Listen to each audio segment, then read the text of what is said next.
check-in, come on, let's go. It's the AM Nasty Big Hello. Hello!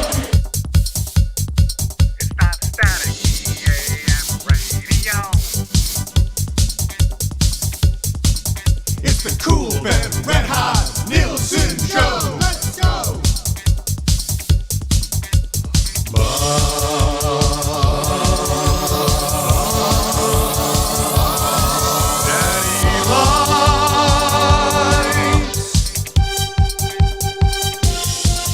Everybody tuning in, even my wife.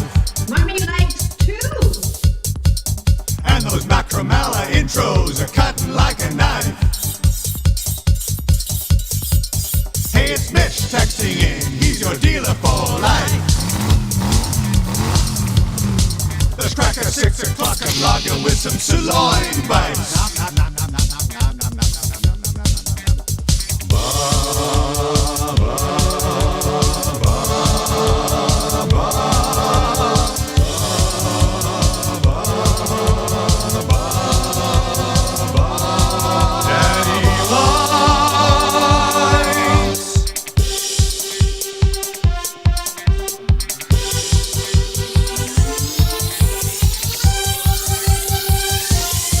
Oh, what's going on, AM Nasties? Thank you very much for being here. It is the Nielson Show. We're coming at you hot from the Popeyes Louisiana Kitchen studio, where you can get your hands on that Oilers meal at all Popeyes locations. That new location down on 170th here.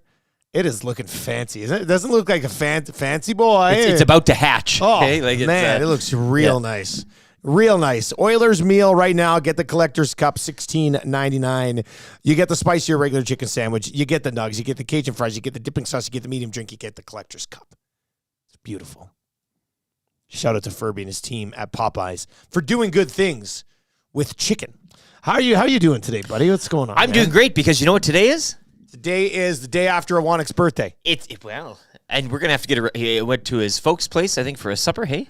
Well, was that you know the play? It must have been, but I will say, last night at around 10 o'clock, I was doing some work emails, and I replied to a couple of Wanik emails from earlier in the day, and I replied, and I was just like, oh, well, I hope he doesn't get them. Like, it's his birthday. I don't want to interrupt him. Yeah. Don't tell me. But then also, like, our web client that we do our email through doesn't have it where it can come to your phone, I don't think. So I can. Well, yeah, but don't you log in? Like you log into a website, it doesn't come to like your mail. Oh, you're app. not getting the. It Oh no, doesn't it does. What? But he doesn't have one of these iPhones. Wait, it comes to this app? Yeah, for you? yeah, I get in there. What? Yeah. Are you Yeah. serious? I mean, how did you add that? I'll show you after. Oh my god! Post-show today should be riveting. Damn it! I'll walk him through the adding the inbox to Well, the. then I don't know. It's not as crazy then to me because I was just like, is he actually logged into our email client right now? But he replied right away. But I guess if he does have it on like a mail app, probably. I didn't know you could get that. Wow. Well, we'll put that on the Guys, shelf. I feel Yeah. I'm the CEO of this thing. Yeah. I didn't even know that. Oh man. Look, maybe you don't want to know. This is now putting like. Then I'm working all the time. Ignorance is bliss, right? But him on his that would make birthday. things way easier. I keep Birthday going night in and that he's logging in, replying like- to emails though. I know, Just like 10 take a o'clock. break, man. This put the phone away. This guy's hardcore. He's grinding, on his birthday. He's a real work nut, huh? No, but I'm excited to hear about his birthday. But today also kicks off. Liverpool, is this it? Why? It is match day. Yes, Yeah, I was gonna Liverpool say. and Chelsea, a big Premier League Wearing match. the kit and the hat. I'll be at the cabin later today with excellent. OLSC Edmonton. But no, this kicks off draft week. Draft week is here. Draft week is now. It's a bye week, but we have. I mean, what look, the categories? You sent me a text. You mean last with night. our draft? Yeah, and we're getting This the is- order Oh today. no! What other draft do we? I mean, Yeah, come on. I was just like, what are you talking about? The NHL draft? The Please draft. tell me you're not talking about the The NHL draft. All-Star draft. The Oilers are still in a break, right? They're not playing. Yeah. The streak can't be snapped. Oh, this people week. are itching for something good to talk about, right? But if you're not playing, you can't get a streak snapped. That's the. I mean, that's Like a good sit point. on this 16 and enjoy it while it's here. The others just continue to not lose. They can't lose. They can't be beaten. But no, this is now like we've been talking about the draft, but the wheel, the categories get the are order set. done today. This is we talked about the adrenaline starting to flow. Today is the day. Category set, board set, us to draft momentum right now. You're gonna live with me now. Yeah, I'm gonna take care of you. because I love you. I love you, Chuck. Oh, I love you so. This is how it will look when the vote eventually gets posted online. At the top of the board, your captain accessory. You going with the accessory? The accessory. Then pirate captain, space captain, movie captain, police captain, animated captain, 2 open captain spots, and then 6 sports captains. 14-round draft happening Friday. Myself, Lieutenant Eric, Tommy Gazzola, your defending champion, and EST Glue Guy, who I believe has finished second in all 3 drafts that we've done so far. He was prepping last night with like 2 of his buddies. They had some 6 o'clocker loggers. Yeah. Come on, let's go. He uses the big Hilroy pages too. He's spare no expense. Oh, So he- yeah, look, man. This big is full a scap. This is a Hilroy company. Always will be. You guys bring any of that no-name loose leaf in here, you're out of here. You're done. You're done with Edmonton Sports Talk. We roll with Hilroy only. Penner's Pancakes asking for the conch for the 13th wedding anniversary for he and his wife.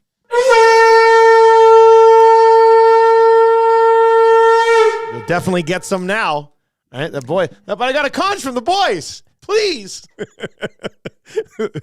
I'm on my 13th year myself, actually. We got married. It's easy for me because we got married in 2010. Oh. So it's always like 2024, 14 years. Like it's never, no math, I guess, has to be done. So that's good. Who farted is in. Funny. Captains. We're talking about captains. Can we talk playoffs? Look, I do have some Oilers things on tap for today here in the 6 o'clock hour. Daniel Nugent-Bowman did a piece over at The Athletic about the top 5 assets that the Edmonton Oilers could move. Like, what is actually off the table here? If somebody comes to you, and I don't see it happening, but if somebody comes to you and goes, we'll take Evander Kane, this is the deal. And it's like for somebody who's even better than Evander Kane in your top 6. Like, would you say guys like to me, Nuge, Draisaitl, I mean, to all of PP1 is untouchable. You're not moving any of those pieces. But like, would we view Evander Kane as untouchable? I feel like many of you would. Obviously, Ekholm's not moving anywhere. Darnell Nurse is not moving anywhere. I know Kulak's name has popped up a little bit here as a piece that you can move some salary out. Then we have to have the conversation about yada, yada, yada. Can Broberg handle those minutes unless you're upgrading on D? Going into the playoffs with a Broberg, Desharnais third pair, what does that mean? How much would it hurt Desharnais if Kulak's not there and it's Broberg instead? Like, there's all these different wormholes or rabbit holes. Rabbit holes, I guess. Is it a rabbit hole? Yeah, What do you get rabbit hole. sucked Not in a worm. down? It's not a wormhole. What do you get sucked in on Twitter? Rabbit hole. I got sucked into a YouTube rabbit hole. Is it? I feel like that's the saying. YouTube Trev, you would know this. You're the YouTube guy. Rabbit hole? Yeah, down a rabbit hole on YouTube. Like, Yeah. That's what you're looking for. confirmed. I got you. We got it. Thanks, Trev. Cons for Trev. So anyway, there's a lot of different places we can go this morning on the Edmonton Oilers, and if you want to go there, we definitely can. Like for example, well, we'll get to the DNB list here in a little bit. I think it was who linked the Oilers to Chychrun last week. Oh, Bruce Garriock. He just mentioned the Oilers in a sentence in a story about Chychrun. I don't necessarily know if that's something that could happen. I know Tommy has mentioned that he has heard from within the organization that, oh, no, it might have been from Pagnotta, possibly inside the organization as well. I don't want to, I can't remember exactly where he got it from, but about possibly moving CC for a forward, which I find pretty fascinating because then you're elevating Desharnais up, bringing Broberg up, playing him with Kulak. I'm not sure. Like, here's another conversation we can have. Let's do 50 minutes today on can Desharnais handle more minutes? Like, there's lots of things that we can get into on the Edmonton Oilers. And, yeah, you can hit us up. Austin Peterson's already in. Says, yeah, Mark for Maroon. Adds character and size to the fourth line. And if we got Maroon at half retained, we actually open up like $500,000 if the Wild are willing to let him go anyways. Bring him home. I have a soft spot for Patty Maroon. And we have a song. But we have a Patty Maroon song, which is this is good. Marshall loves that one. I got a great video of Marshall because during the games this weekend, the original song for Biggie Riggy Riggy kept coming on in one of the commercials. I got this video I'll show you later of Marshall dancing to this, and he's just driving. He's like, he's biggie, riggy, like he just It's like those Coke cans loves that you kind of. yeah. I got like, so if you bring in Pat Maroon, let's take Austin's suggestion, put it on a table, and dissect it a little bit here with one of those little scalpels or whatever. If you were to move out Patrick Maroon, he's coming in. He's only playing fourth line. He's not going to be on your penalty kill. Matthias Janmark is on your penalty kill. I mean, I'm not a huge pro Matthias Janmark guy, but I don't know if the Oilers need to get slower on their fourth line right now. Heavier, I get it, but it'd be nice if Maroon like moved extremely well. So I got time for Patty Maroon because he's Patty Maroon. I just don't know if necessarily that's a move that makes the Edmonton Oilers a better hockey team. So we'll just leave that there for now. RCN is in it. Says Stauffer's been the one saying trade Kulak. Uh-oh. He named names. Well, you know what? You traded Barry to open up things on the right side. It's worked there, and he's looked good. Bouchard's obviously been awesome. You trade Kulak to open up, and his Broberg actually work. I'll tell you, if you trade Kulak for some sort of unnecessary addition up front that I don't really think they need, and then you have a third pairing that you just cannot rely on in the playoffs, if that happens, that'd be. I just don't know how many contenders have we seen prior to a deadline trade away veteran defensemen And playoff Kulak. like if it's right? Playoff Kulak. If it's an upgrade at the position, okay, I get it. But if you're flipping Kulak to bring in a forward and technically weakening your blue line, I just don't know if contenders make those decisions when your forward group is already pretty strong. Like if they don't touch their forwards and everybody believes in McLeod and Perry and Holloway as a third line, then they'll probably be just fine in the postseason up front. So I just think weakening the blue line to marginally strengthen your forward group seems a little counterproductive to me. That's all I'm saying. And local guy. Not throwing shade. Local guy. That's all I'm saying. Mo Norman's in and says Yanni, I think they refers to as Janmark, has not been on the ice for a goal against in 16 games. That is good. I'm also curious, has he been on the ice for a goal for in 16 games? Like that, whatever. I mean, if your bottom six break That's not very even, half I full guess talk. that's fine. That's not glass half full talk to me. But you're right. The defensive. It's all about the defensive game right now. Who cares about the offensive? JCD 780 says all we need is a depth D-man in case of injury, which is I would agree with that. Which is why I just find it weird that you would trade a veteran defenseman in Kulak as like a cap casualty to increase your forward group's ability when I like the forward group already. I think Saravalli had Kulak mentioned in there as well. He's obviously a regular on Stav's show, so probably chatting to each other on the Kulak stuff. I find it would be weird. It would be strange for a contender to trade away a veteran defenseman prior to the trade deadline, unless it was an upgraded D. Then, of course, you can certainly understand it. What say you? Can hit us up 780-218-9999. 780-218-9999. That'll get you into the Paris Jewelers inbox this morning. Valentine's Day is just around the corner. And I don't think we're going to be sending anybody anywhere else than Paris Jewelers to get your hands on the Valentine's Day goodies that they're rolling out with our partners over at PJ's. You've been making good use of PJ's lately. Yeah, I know the staff on a first name basis, most of them. Michelle is back. You want to ask for Michelle? She went on a Vegas trip as well with her daughter and her granddaughter. It was a nice time. They've never been down together, so they were saying that they were really excited for that. But no, great staff. They'll help you out. They'll take you around. It's one of those things. I've never been on a car dealership lot to purchase a car, but the exercise going around that, right? Like it's relaxed. You can take your coat off. You walk around. It's sort of like a rushed action or exercise. If I had any sort of like retail store, I'd have a coat rack right in there.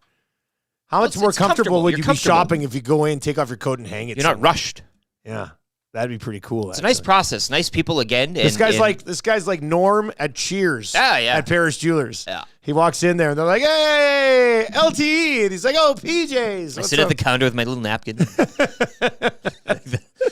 Just talking to everybody else who comes You in. gonna buy anything or ain't you?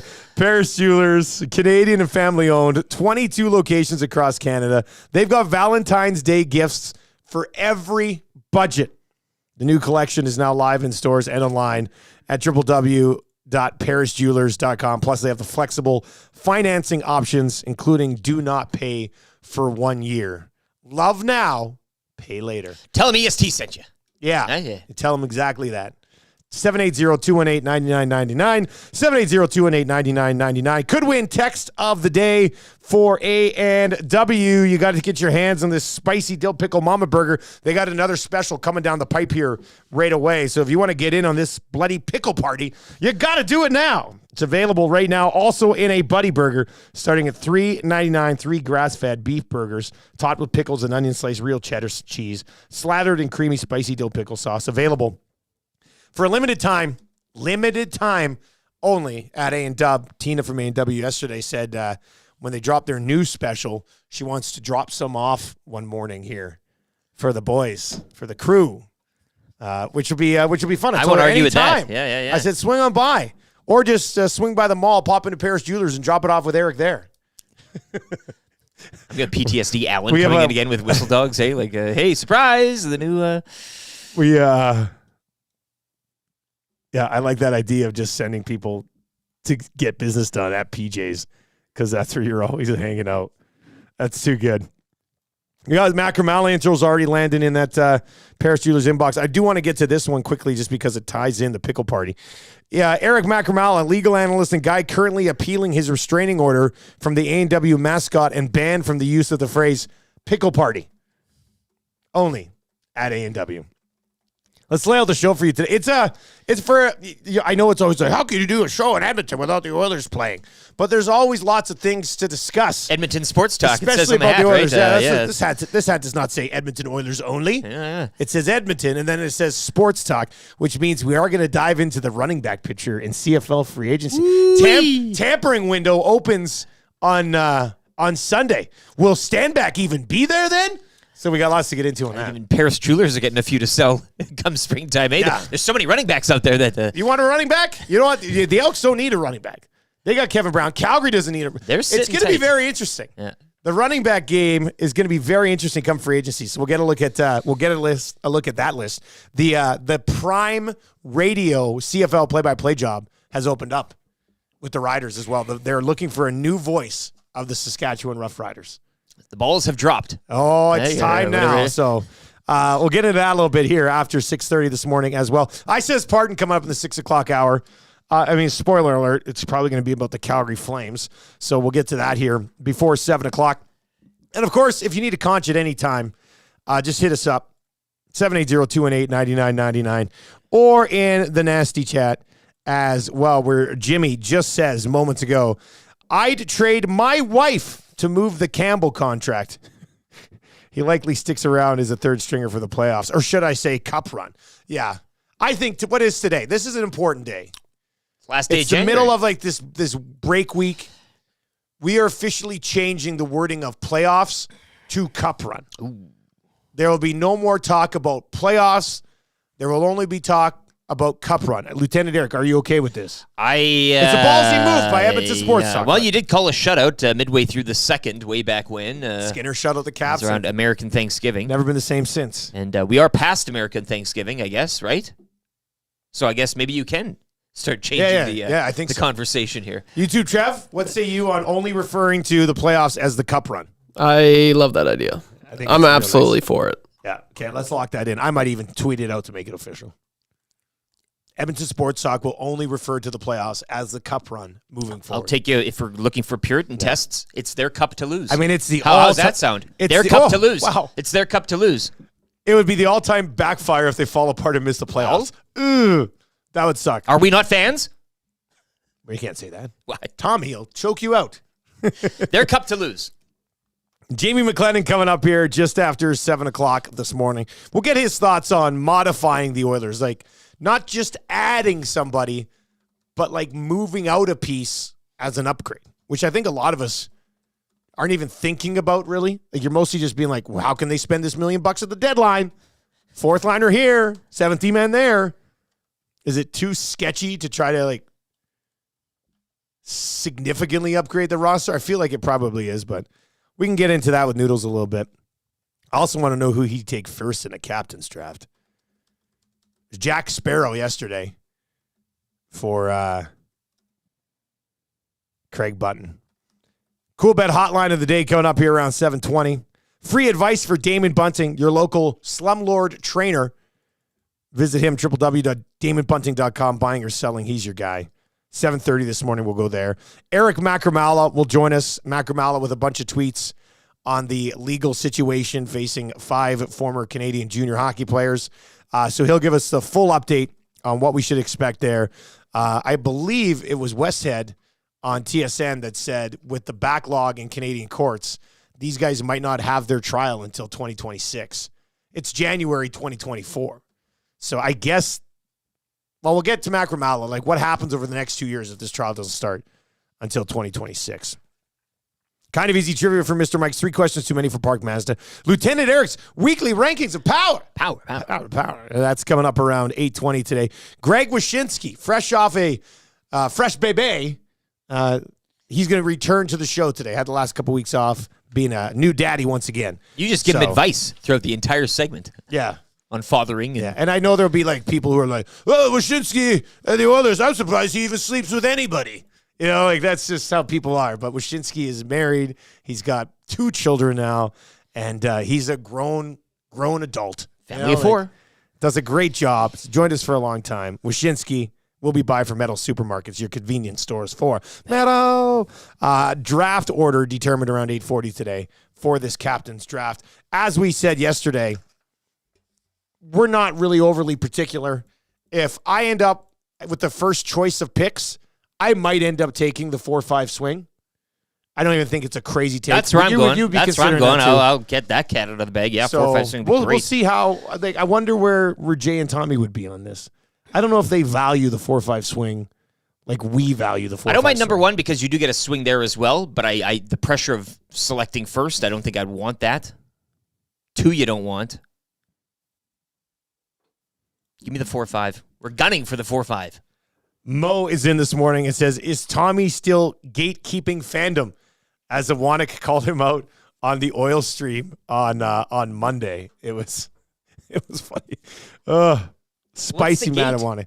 Well, dude, just because Zach had said we, Trev said we, I think a few times, like when he first started. And Tommy, obviously, we don't refer to the others as we around here anyway. No, but they're winning the cup. Yeah. Well, of course they are. But yeah, he was talking about it again because somebody called me out for referring to myself as a we with the Detroit Lions, and I was just like, well, you know, I'm a fan. That's different than the Edmonton Oilers. For me, I never grew up a fan of the Oilers. I've never been like a fan of the Oilers, so I would never even think to be like we. But with the Detroit Lions, you know, I view myself as a fan and like a hardcore. So like the one team I cheer for 2 things hardcore in my life: the Detroit Lions and whatever the hell LeBron James is doing. That's it. I refer to that as we's. And Tommy called me out on it. We got in this big thing. Then Maddie came over, stood at that door and said, Tom, stop gatekeeping fandom. And then turned around and walked away with like that one arm sort of gimped up. It was an ultimate boss move by old Maddie Iwanek, man. That was really good. Really good. 780-218-9999. Maddie's hilarious now because his arm's not in a sling, but he's still holding it all the time like it is in a sling, which makes it even funnier. EST legal analyst and man who is not impressed by the Oilers' win streak because it is nowhere near as impressive as his 31 straight contempt of court arrests. You think that's a streak? Come on. Shanked one to the inbox this morning. Goose eggs for the Blues and Kraken last night. The Oilers still win even without playing as these teams behind them in the standings. Like the Oilers simply cannot lose right now. Cannot lose. Love the show, boys. Always puts a smile on my face. If Kulak is the price for Lindholm, I'm okay with that trade. Getting either Hanifin or Tanev as part of the deal will soften the blow of losing a proven playoff performer in Kulak. Strats. Wait a second. Oh, we're on the right track. We are on the right track. You're gonna need to read that one to me again. Love the show, boys. Always. Great. Wait a second. Okay, great. Continue. Always puts a smile on my face. Now, still with me? Yeah, I got you. If Kulak is the price for Lindholm, Yeah, that's fine. I'm okay with that trade. Sure. Getting either Hanifin or Tanev as part of the deal will soften the blow of losing a proven playoff performer in Kulak. Can we fast forward to next Tuesday, please? We're going. I can't take this anymore. I asked to show the work and he hasn't replied. Oh, I love it. Listen, man, thank you for listening to the show. Your text puts a smile on our face. You're right. I would agree with you. Trading Kulak for Lindholm would be a tough price to pay. But you're okay with that. if you could You're also okay with get that. if you could also get Tanev or Hanifin in the deal, then I guess it'd be okay. Or maybe both. So basically what we're saying is we're okay with the Oilers moving Kulak if it's in the deal For Lindholm. and Tanev or Hanifin. Yeah. I mean, technically, why not both defensemen? Well, that's what I'm saying. Why not both? Why stop there? Why stop at Lindholm and Tanev when you could also get Hanifin in some sort of... What is Stoff saying about Kulak? I know Stoff's but what is Stoff saying about Kulak that people are texting into our show being like, guys, I'd be okay moving Kulak for Lindholm, but at the same time, if we could get Tanev in a deal, like, come on. What's happening right now? He replies back, it's doable. It's not doable. Go bigger, go bigger, doable. go home. Go bigger, go home. It's not doable. Are you a cup contender? If I just, come on. Go bigger, go home, he says. Yeah, go big or go Couldn't home, agree that's more. sure. But come on, Cinderella. Oh? It's time to wake up here. Are we not winning the cup? 50% retention, 2 firsts. Guys, I think I'd be okay moving Kulak in a deal for Lindholm, and getting Hanifin or Tanev would soften the blow. That is a hell of a thing for you to say to me. All right. That might be text of the day because that has to be a hilarious joke. Well, I love the show. Always puts. That has to be a hilarious joke. God love you, man. Library Pat is in and says, I repeat, you can stuff your Lindholms in a sack. And Garth Vader says maybe if they added Markstrom, you'd consider it. Hey, I mean, at this point, you think you'd rather have Skinner anyway. But I had to say tomorrow. I had to say it. I mean, none of these takes are as bad as the way Calgary Flames handle things. So we'll get to that coming up with I Says Pardon. That's on the way. There's a question about that. A legal question, like an actual. Well, we'll get into that with Macramalla. Is that a text? No, about the I Says the pardon people. Oh, somebody wants an out of province. Yeah. So they got lawyers. We'll get to it. Yeah. Here we are helping people get a fresh start, especially Tanev and Hanifin and Lindholm in a Kulak deal. That would be. Yeah. I mean, it's doable. All you gotta say is it's doable, and you move on. I gotta listen to Stoff show one of these nights here just to find out what's going on with this Kulak stuff because it seems like it's getting a little carried away. It's a little carried away, but wouldn't that be something? Holy smokes! All right, let's get to a sports update for Green Plan. Oh, Big Maple. The texts now. The texts will fly in. I do love we got time today for a crazy Oh, yeah, I'd like this, but I'd also like this. Boys, if Lotto Max gives me 60 mil, it would be okay. But if they gave me $100K on top for the bonus number, it would soften the blow. Yeah, it would help pay some of the tax on the 60 mil. Yeah. All right, keep those coming in. Paris Euros inbox 780-218-9999. Let's get to a sports update for Green Plan with LT.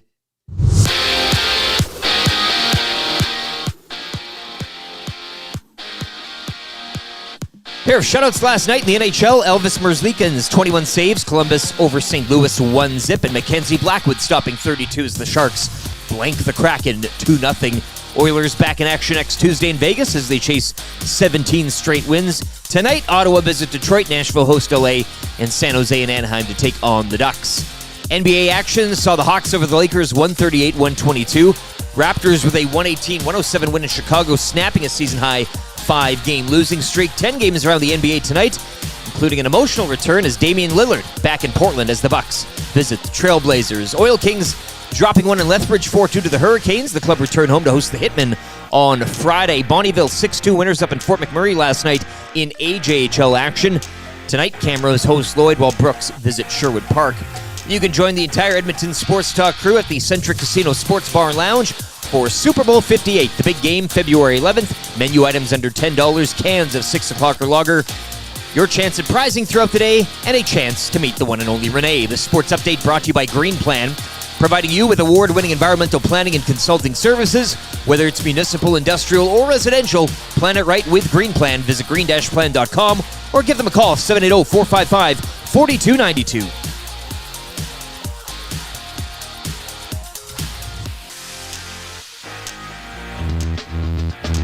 The Nielson Show featuring Lieutenant Eric. Only on Edmonton Sports Talk.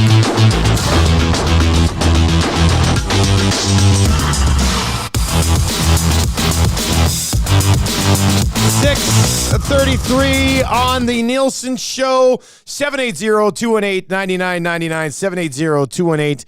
780-218-9999.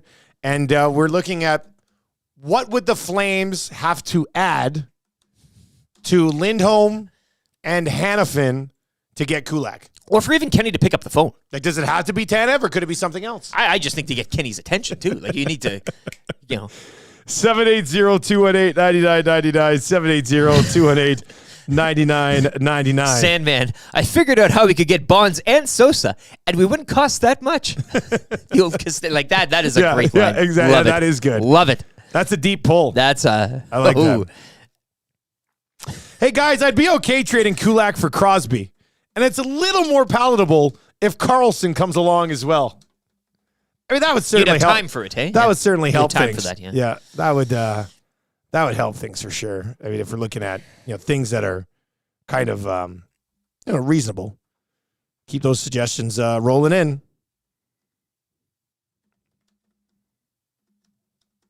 I just don't see there being a world where the Oilers get Tanev and Lindholm from the Calgary Flames. It doesn't have to make sense. That would be it. But it would smooth over the loss of yeah.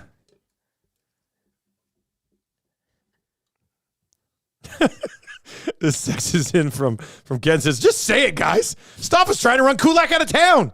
And you think Rashog is bad. Stoff's an employee of the Oilers, and he's running players out of town.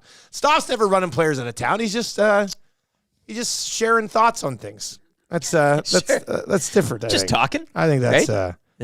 I think that's different. I think 780-218-9999.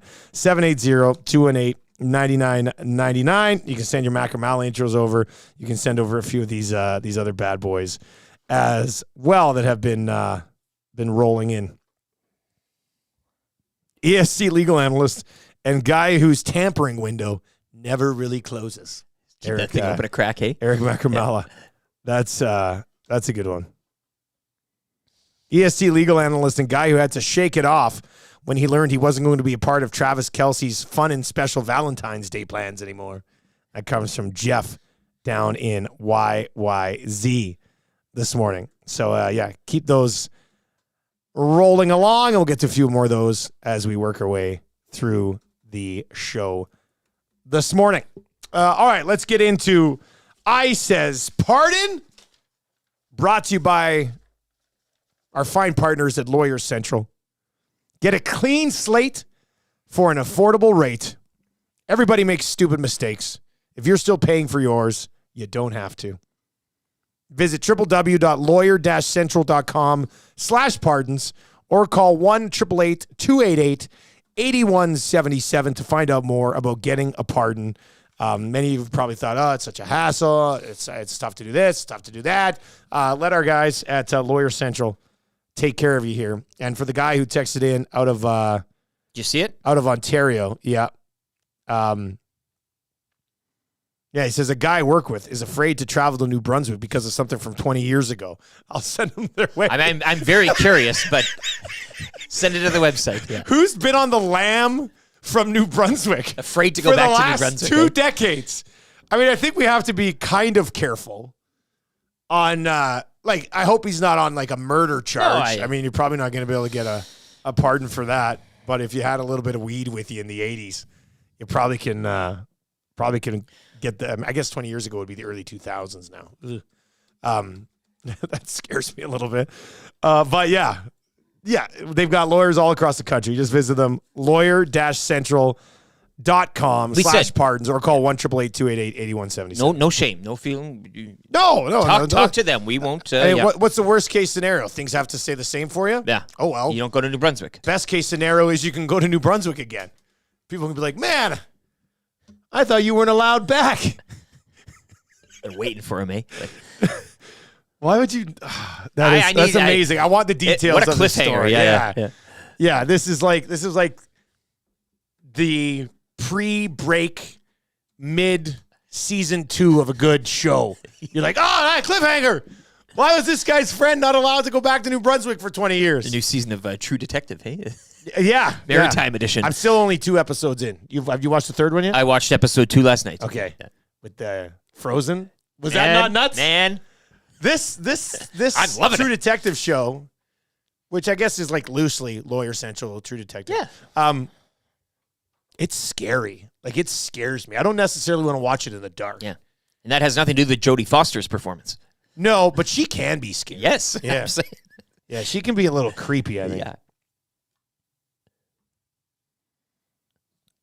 ESC legal analyst and guy who repeatedly flashes his lights at oncoming traffic until they give him their brights. Come on. Turn them on. Come on. Bright me. Flash me. Bright me. Let's go. Strummy, make sure you text that in. That could be the mixer text of the day for A&W for sure. Once again, I says pardon. Lawyer-central.com/pardons or call 1-888-288-8177. They've got lawyers across the country. Okay, so we got to get to the Calgary Flames here for this I says pardon. So when Dylan Dubé steps away from the team, they say it's for mental health reasons. Everybody's looking at it going, well, isn't he one of the guys from the 2018 junior team, and is this not coming down the pipeline here? Calgary Flames issue a statement yesterday, and this is it. It says, we have now become aware of the charge of sexual assault that has been laid against Dylan Dubé. We take this matter very seriously because the matter is now pending legal proceedings. We will have no further comment at this time. And then they followed up with, we had no knowledge of pending charges at the time Dylan's request for a leave of absence was granted. So that last part is I says pardon. How does an NHL organization not know every single thing, especially something of this significance, about one of their players? They are either completely thinking we're all idiots and they can be like, oh, no, we didn't use mental health as an issue, and blah, blah, blah, or they're the most inept organization of all time. They had no idea that Dubé was involved in any of this. I says pardon. Please, come on. Now, you did say, and we're going to discuss this. I have time for Macramalla. this, and yes, the legal mind will help us. But because at the beginning here, they say, we have now become aware of the charge of sexual assault that's being laid against Dylan Dubé, which technically would be true. There was no because charge. when he left before, he hadn't yet been charged. Yeah. We all just became aware of the charge of sexual assault that's been laid against Dylan Dubé. And if he approaches them with a request, then the club grants that request. Albeit knowing what's kind of going on behind the scenes. I have a hard time believing that the Calgary Flames, in that final sentence, say we had no knowledge of the pending charges at the time of Dylan's request for leave of absence was granted. Meanwhile, the Senators won't sign Alex Formington for the same reason. The Flyers have been trying to trade Carter Hart all offseason for obvious reasons. But the Calgary Flames had no idea, none, at all whatsoever. When Dylan Dubé came to them and I guess lied to them as an organization and said, I just have to step away, it's mental health issues, they were just like, oh, yeah, totally. There can't be anything else going on here. That has to be a line of BS. It has to be. Do they think we're all idiots? Or are they just the most inept organization of all time that would have no clue what's going on with Dylan Dubé? Well, maybe that's why Please. these trade proposals are coming in. Maybe it is fleecing season for the Flames if they're that dumb, not to make light of the situation, but you can't be. But then to think everybody else doesn't know also doesn't really compute. I just think this is like legal, what do you call it? Jargon. Is it Exactly. jargon? Like this is going through, everybody knows, Yeah. but you say something, you put in a request. Okay, now we have to honor that request, albeit knowing everything This is going what we'll on, do but it's here. all lockstep and this and that. But they're the only organization or for the player to request that mental leave. All the other organizations just said, they're gone. Taking personal whatever it leave. is. Yeah. So, again, great that we have Macramalla on today to kind of walk us through that legalese. But it's a bad look and a collection of bad looks with this whole. Macramalla will bring us up to speed on everything. What happens over the next 2 years if you can't get the trial in until 2026? That's a long time from now. And obviously, a Calgary Flames statement like this, I hope it's not just their PR guys being like, "Oh, let's just bang something out quickly." Like this would have been vetted by the Calgary Flames legal team. Hope. I mean, you would think. I don't know. Anyway, I says pardon when I saw that saying we had no knowledge. Come on. Or do they look at it and say they had knowledge of what was going on, but they didn't have knowledge of like there was a charge coming? I still feel like these organizations would be in the know on a lot of this stuff. I says pardon brought to you by Lawyer Central. Get a clean slate for an affordable rate. Everybody makes stupid mistakes. If you're still paying for yours, you don't have to. Visit www.lawyer-central.com/pardons or call 1-888-288-8177, allowing people to go back to New Brunswick one person at a time. Right? Put it on the billboard. One person at a time. New Brunswick doesn't want all these scofflaws getting back into the province. Scofflaws. You said it. I love it. I love working in a good scofflaw. The scofflaw. Yeah. Scofflaw is something that we need to have more, I think, in our regular day-to-day conversation. I think that's probably pretty fair. You can text us anytime. Paris Jewelers Inbox 780-218-9999, 780-218-9999.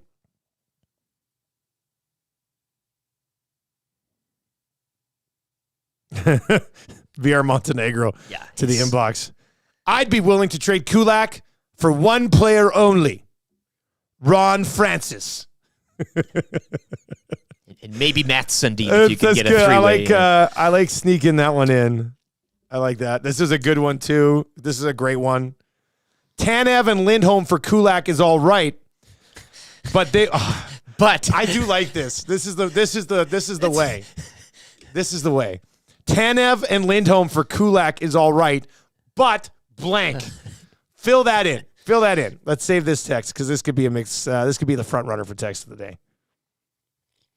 Tanev and Lindholm for Kulak is all right, but they would also need to stock the Oilers dressing room pop machine for the rest of the season as well. Straight out of Moneyball, deep cut. I like it. That's extremely creative. You were in the mix for text of the day. With that being said, I think text of the day is going to be a little bit of a bloodbath today. Yeah.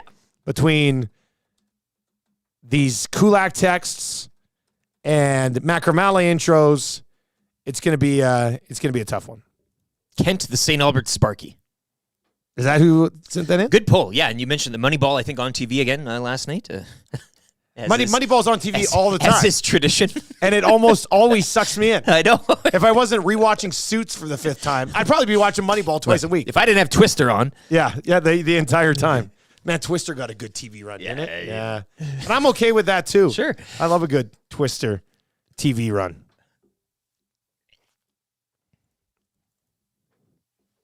Kulak. They just won't stop. Kulak for Lindholm and Tanev is all right, but fill that in. 780-218-9999. Eric, do you love tampering? Love it. I also love tampering. Love a good tamper. There's nothing wrong with tampering. Nothing wrong with tampering.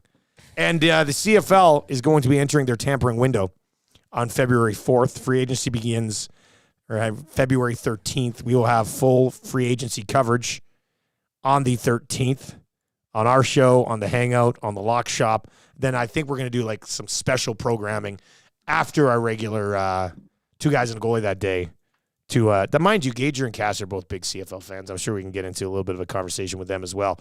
But we'll have a little bit of extra bonus coverage on CFL free agency. Not expecting the Elks to be overly busy, but as somebody pointed out to me yesterday, it's just like, man, I don't know if the Elks can be very busy. It was like, yeah, they said that last year too, and then they signed Geno Lewis. Well, so I mean, let's see the level of busyness that we'll be looking at. I don't know if there's be too much business on the offensive line, much to Matt Iwanik's chagrin. It seems like that may be set. Continuity, right? Another year. I didn't even like realize that under the radar they re-signed their entire offensive line. Oh, they're running it back, which I'm not sure makes the most sense. Continuity. But here are running backs that could end up hitting CFL free agency. These are significant names.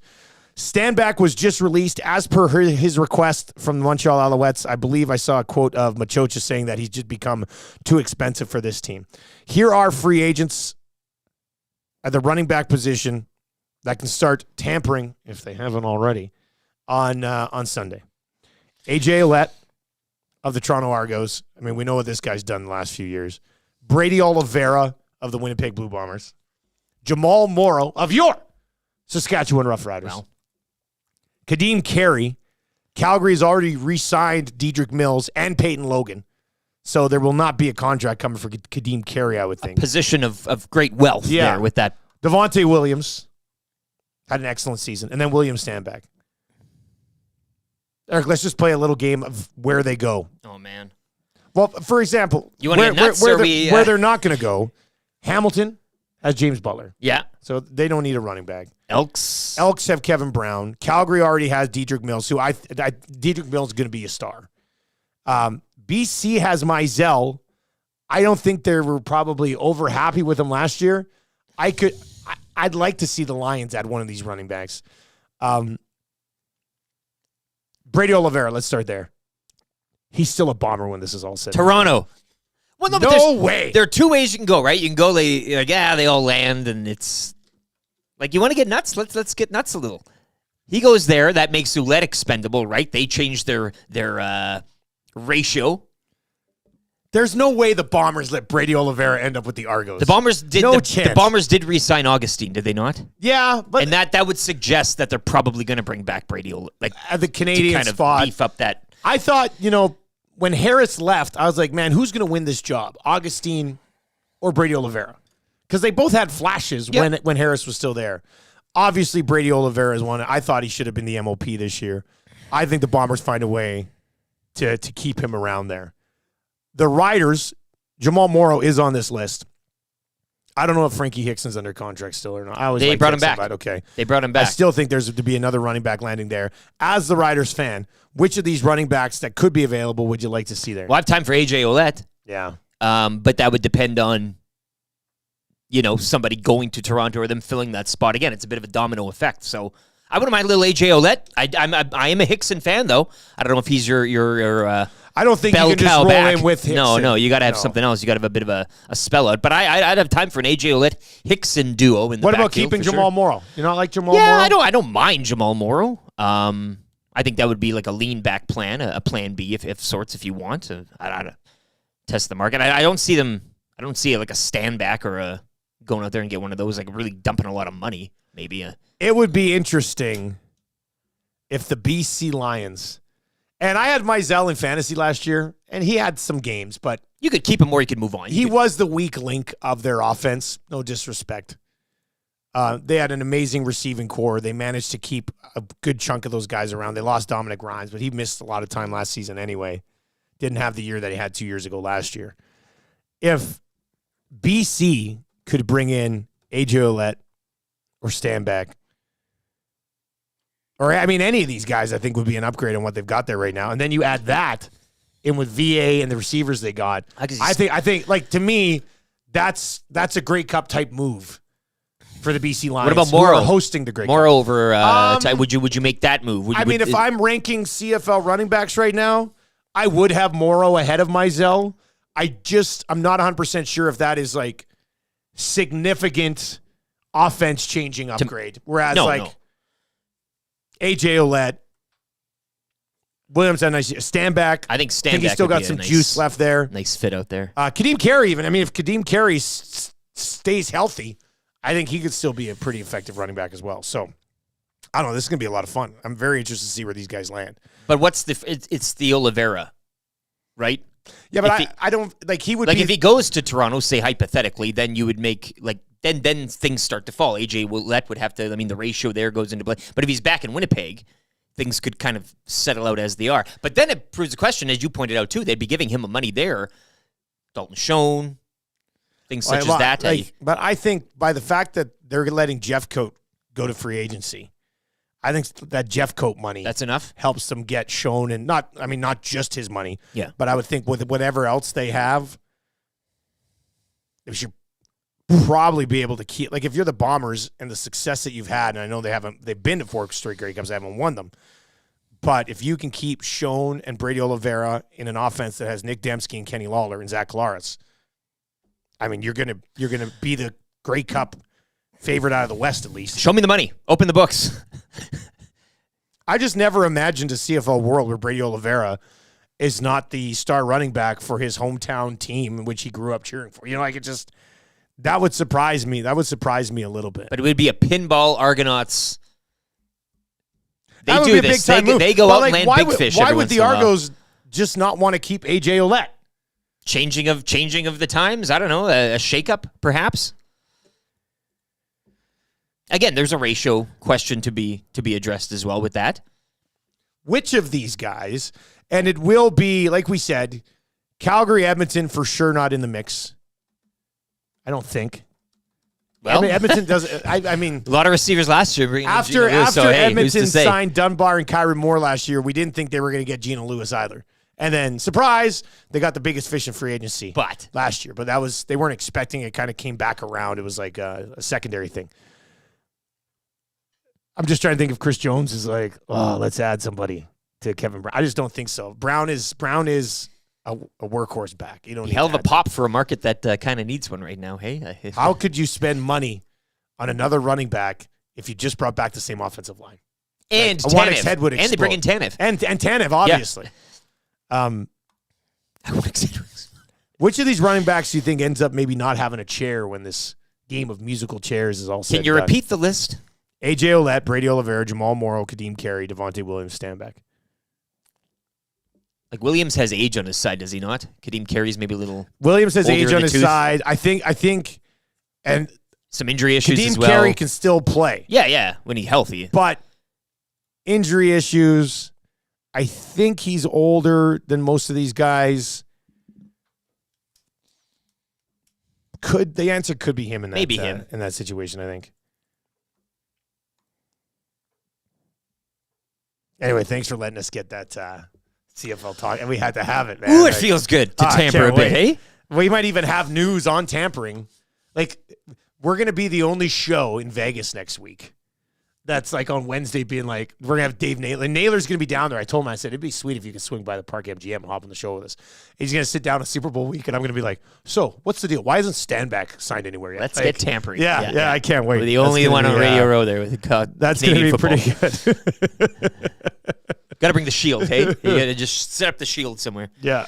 Sean is in. It says, Kulak for Tanev and Lindholm is all right, but Calgary needs to sweeten the deal with a box of 79.80 OPG hockey cards. Right? Couple mil, hey? Those are going. Could Kenny change that for cap space? Does he? He opens them. No, he He crack them can't for resist. Sure. He'd crack them all. Yeah. No hits. Kulak and Lindholm, but Lanny McDonald has to shave his mustache. That's in from Sit Down Ron today. For charity. Yeah, for a charity Sure. event. Yeah, I mean, Lanny would probably do it. Why not? Can't believe that hasn't been done. For charity. Grow back. V Powers in and says, Kulak for Lindholm and Tanev is all right, but they also have to deliver Harvey the Hound's tongue to Mac T's doorstep. V Power, good text. Throwing it in the mix. Kulak for Tanev and Lindholm is all right, but the Flames need to throw in their PR/social media team. Ugh. Not sure about that one right now. It's a deal breaker. Anyway, keep these rolling in. Kulak for Lindholm and Tanev is all right, but blank. Fill it in. Could be how you win text of the day. And if you're like, where'd you guys come up with this? Well, it was a text message earlier into the show today. Yeah, Strats? Strats? Something along those lines. May he live in infamy. Yeah, an all-timer. But again, it started off, love the show. You guys bring a smile on my face. Let's go. I'm glad we do. You put a smile on my face today, too. When he said legitimately, Kulak for Lindholm would be okay, but getting Tanev or Hanifin in return would really kind of make it, feasible. You said it's doable. Once again, probably not doable. But, I mean, if it happens, I'll straight up give the old Wayne's World "we're not worthy" treatment on the show to what's he gonna say? Strats?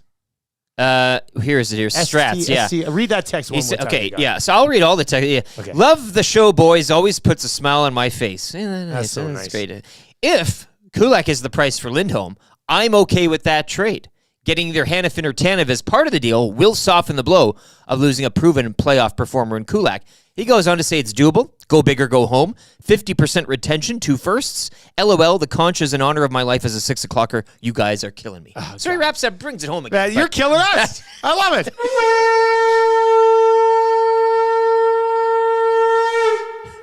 All right, you can hit us up in the nasty chat. You can also text us as well. Paris Jewelers inbox 780-218-9999. And we will get into it with Jamie McLennan when he pops by here coming up just after 7 o'clock this morning. Like how much of what the Oilers are trying to do prior to the deadline here should be like on the perimeter. Like a depth forward, a depth defenseman. Or should they be actively seeking to upgrade guys that we already kind of view as rather significant pieces to what's going on here?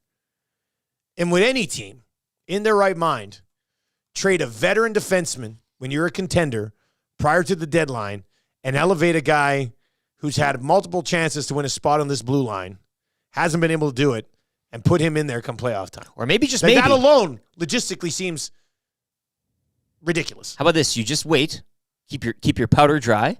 Okay. Famous quote. Yeah. And perhaps another team will terminate a contract of another player. Out of nowhere. Obviously not talking about the 5 guys. It's a little patience. But, yeah. No. Them aside. That has nothing to do with that. That's somebody else. But maybe something just falls on the lap again. You want it to operate like in the NBA. You talk about actively going out and doing stuff. No. In the NBA, you'll get future Hall of Famers who are just like outright released prior to the deadline, and then teams are just picking them up. Got to be another one out there. Yeah. It'll happen. Just wait. Patience. Keep the powder dry. Kulak, I got one for you. Mm-hmm. Kulak for Lindholm and Tanev would be fine, but the Flames terminating the contract of Hanifin and then him signing would sure help soften the blow. There you go. I think that's how you make it work. That would be great. All right, we've got a sports rewind on the way for Universal Rewind with Lieutenant Air Jamie McLennan coming up for Pro-Am Sports. We got your cool bet hotline of the day. Quiet week in the National Hockey League. 3 games today, and then that's it. So we'll dive into that a little bit coming up as well. Hey, how did our soccer play go yesterday? Brighton. Oh, terrible. What? You said they were going to win. Well, I don't know anything. That's why I don't bet. Oh, man. Look, I'm just a fan. You said they're going to win. Why? But this is a lean. This is all leaning. I didn't say. Did they lost bad? I'm really dumb. No, I don't know anything about sports. You should have been on the dog. I never lay down a HR Daddy lean. No, it's 4-0 Luton Town over Brighton. Yeah. What? Oh, yeah. Didn't stand a chance. We were way off. Yeah. Man, it's been a bad week for soccer players. 17th place Luton Town with a 4-0 win over 8th place Brighton. Significant upset in the EPL. Oh. Wow. Had no idea that happened at all. All right, Jamie McLennan on the way. Sports Rewind right now.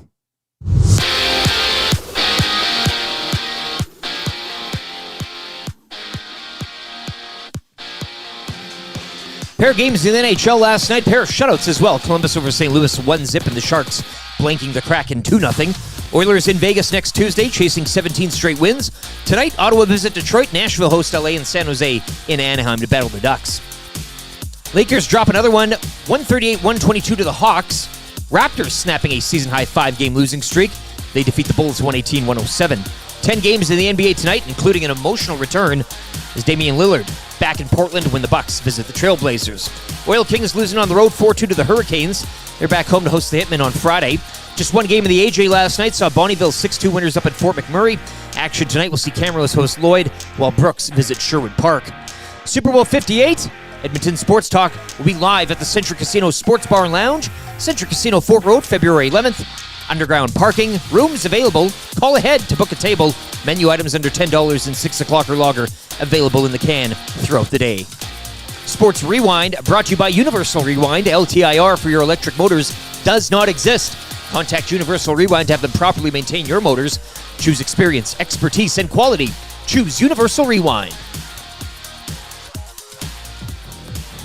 The Nielson Show featuring Lieutenant Eric. Only on Edmonton Sports Talk.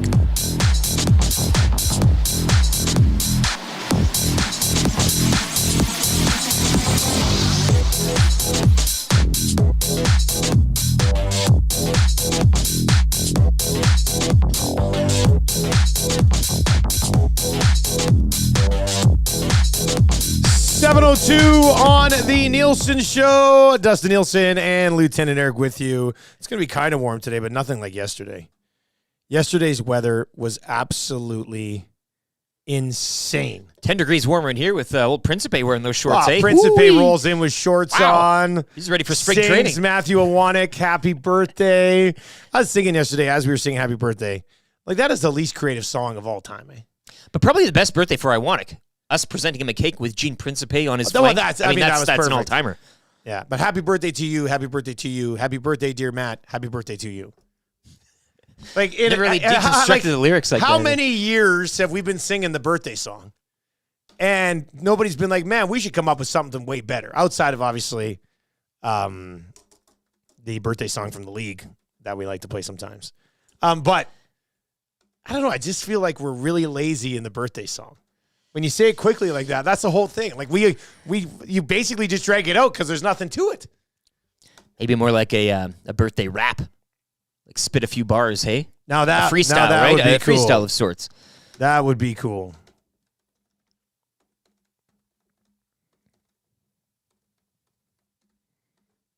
All right, you can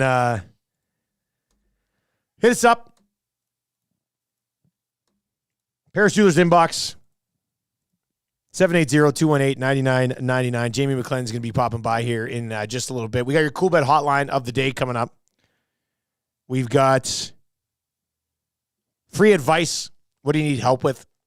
Damon Bunting, obviously the best in the biz. I will give you some free advice coming up here around 7:30 this morning. Eric Macramalla around 7:45. This is an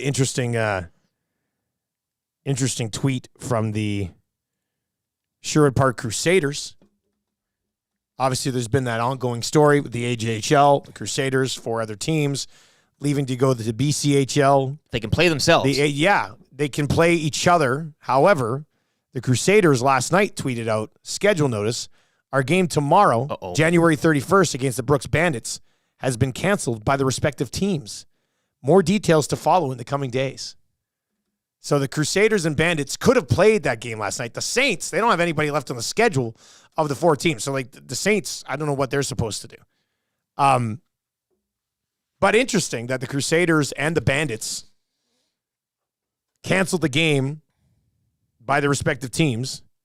More details to follow in the coming days, as this thing might have just taken another twist. They're taking their puck. So thanks for the link to that tweet. Somebody texted that in today. And it'll be interesting to see where that was rolling. But yeah, it was insanely warm yesterday. When I walked in yesterday morning, the rocks out front of our office still had snow on them.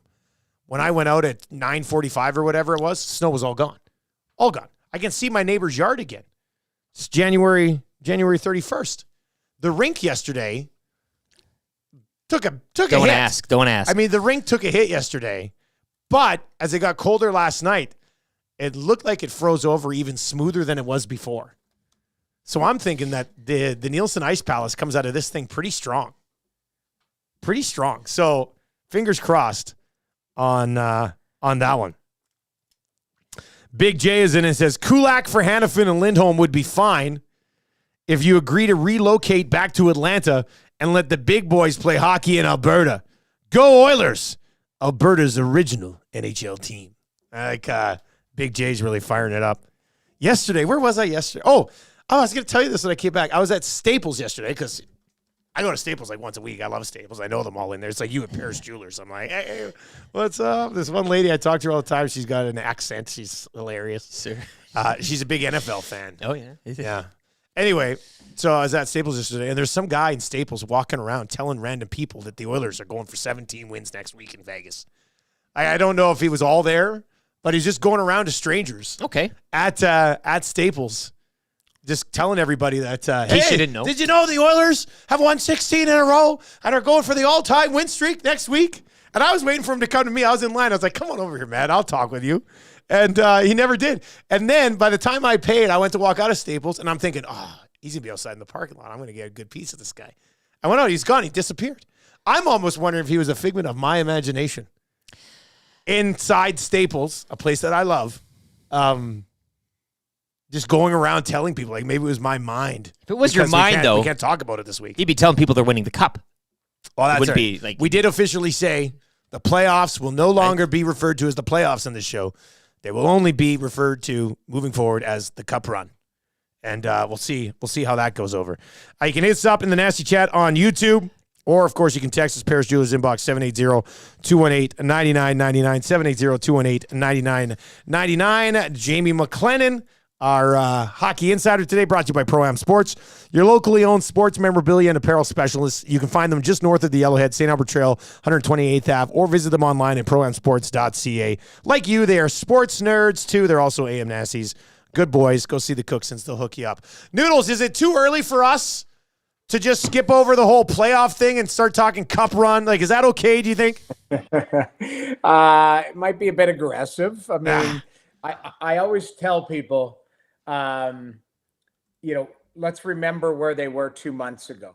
And, if you said that, true. People would probably physically attack you and go, what the hell are you talking about? So, but I mean, this streak is special because it not only is an opportunity to, have a league record, but I think it also shows the team that they've found a formula to win. Yeah. And that's where, when you're looking at it, I don't think, and I've really, and watching every game during this run and watching every game from this season, it's evident to me that I don't think Connor and Leon care about scoring titles or, winning the Art Ross and or the Hart and all of that type of stuff. I think they care about playing, kind of the right way, and that's trickled down to the group. So, getting back to it, I think there's expectation.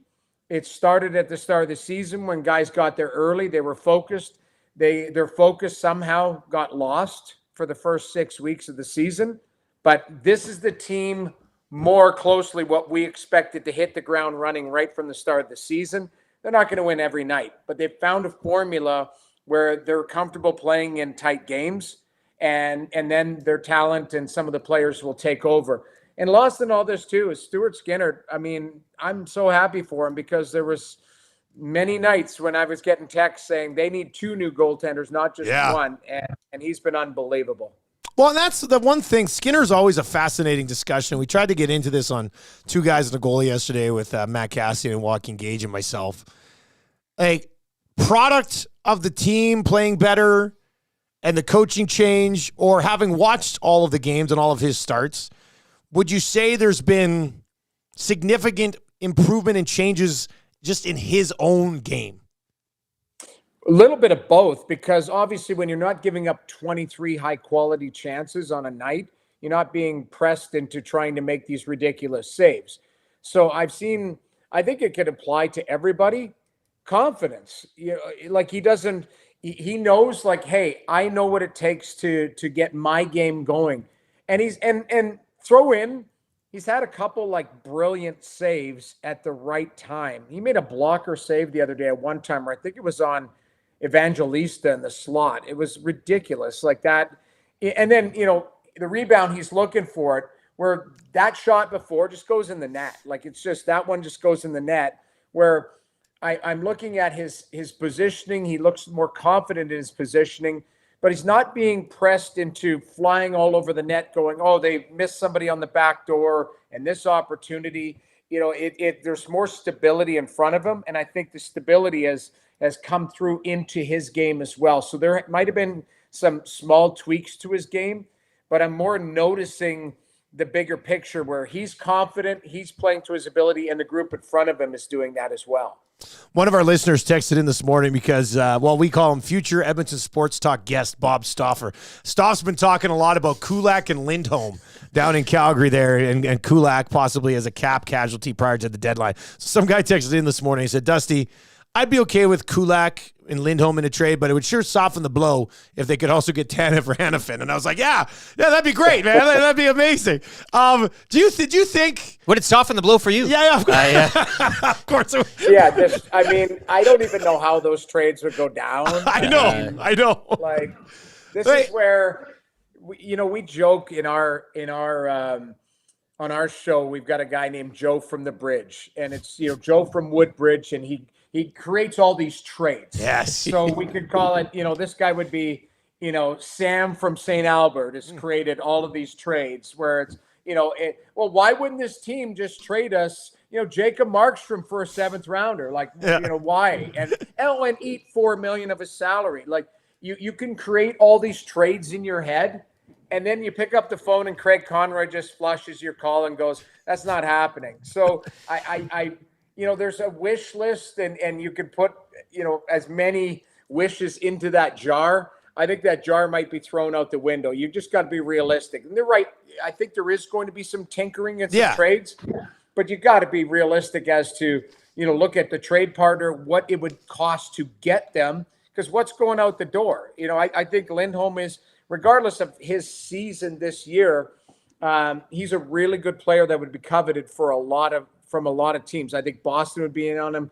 Colorado would be in on him. I think there'd be some teams that would definitely look at him. So what is it going to take to get Lindholm out of Calgary and, Tanev and Hanifin and all these players? I just wanted one more on Skinner, if you could. And just since you are across the country in a different market, where do you stack him up now when it comes to those Western Conference big boys? And I'm talking the teams and obviously some of those goaltenders with the big names. Because you do mention the team itself isn't giving up a lot of those high danger chances. And I guess you could say, well, maybe it's a little of that. Maybe it's a little of Skinner as well. But where do you come out not being in this market? I mean, he's a local guy. The romance with him is intense here, obviously passing Fuhr's record. But out of market, how is he seen league-wide, and how does he stack up in the West with some of those other bigger names or big names? Well, I mean, what he needs to do is do it for a length of time, like Demko, like Hellebuck. That's where I start to look at where if Stuart Skinner, who made the All-Star team last year and had a great season and kind of was thrust into the role with the inconsistency of Jack Campbell, if he finds a way to continue to play like this down the stretch, they go on a deep playoff run. Let's say they win a cup or they go to a cup final or a conference final. He starts to push himself into a threshold of, well, the Oilers don't have goaltending questions. Because right now, I think that was one of the biggest things coming into the season was, can Stuart Skinner do it again? We saw what happened at the start of the season. Jack Campbell gets put on waivers. You got Calvin Pickard, who's done a good job. But, I would argue still that Ken Holland is going to grab a veteran guy to help him, not to take, to take the starting job away from him. It's Stuart Skinner's, but just maybe as kind of like a fallback. I think I've mentioned it on this show before. Like Marc-Andre Fleury would be a perfect fit for me because he's done it before. He's a great citizen. He'd fit right in that dressing room. But I look at it, Stuart Skinner is changing the narrative on him with the longer this goes because he's playing well. And there's not that like, oh, but I don't trust what's going on in net. And even, I got to give Pickard a lot of credit too, because I think he, that penalty shot save the other day could have changed the dynamic of that game, right? So he makes the save. And all of a sudden, the Oilers are like, okay, we're not having our best game, but, let's stick with the plan here instead of chasing it, because sometimes that goal goes in, now all of a sudden it's a tie game and you start to chase it, you start to open it up. So the big save at the right time is what has been needed. So the perception for me of Edmonton goaltending is it's stable, and there's respect there. And Stuart Skinner deserves a lot of the respect, because believe me, there was a lot of people that were in line to kick him in the nuts, the first 6 minutes or 6 weeks of the season. So I look at it, I think it's hard. I would say he would be a step down from Hellebuck and Demko where they are, just based on the longevity of them doing it. But he is pushing himself into a threshold where there's tremendous respect there. Jamie McLennan with us on the show this morning, brought to you by Pro-Am Sports as we creep towards the All-Star break here. You mentioned, usually it's like, McDavid and Draisaitl, both of them top 3 in scoring, and you're debating whether who's going to be in the mix for the Hart and all that stuff. It's not the case this year, and I don't think people are fired up, because for the longest time we said, they should be carrying about the Stanley Cup. Nobody cares about the Hart Trophy. But in the overall bigger picture, and, myself, Cass, and Gager yesterday laid out our 3 Hart Trophy nominees. None of us had Conor McDavid on that list. Is it Nathan MacKinnon for you? Is it Kucherov? Is it somebody else? How do you think the mid-season look at the most valuable player in the league goes right now? Yeah, I would argue, for me, MacKinnon, I've laid eyes on him live twice, and it's almost like there's nights where he's like mad at the puck. Like he's just, he plays a very aggressive, violent game, even though he's not a guy who puts people through the boards.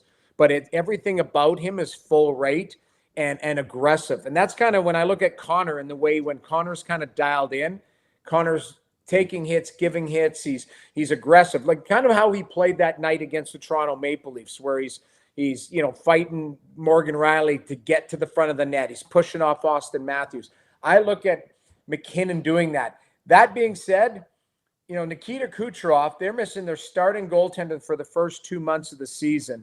I feel like he's almost single-handedly dragged that team to a playoff spot right now.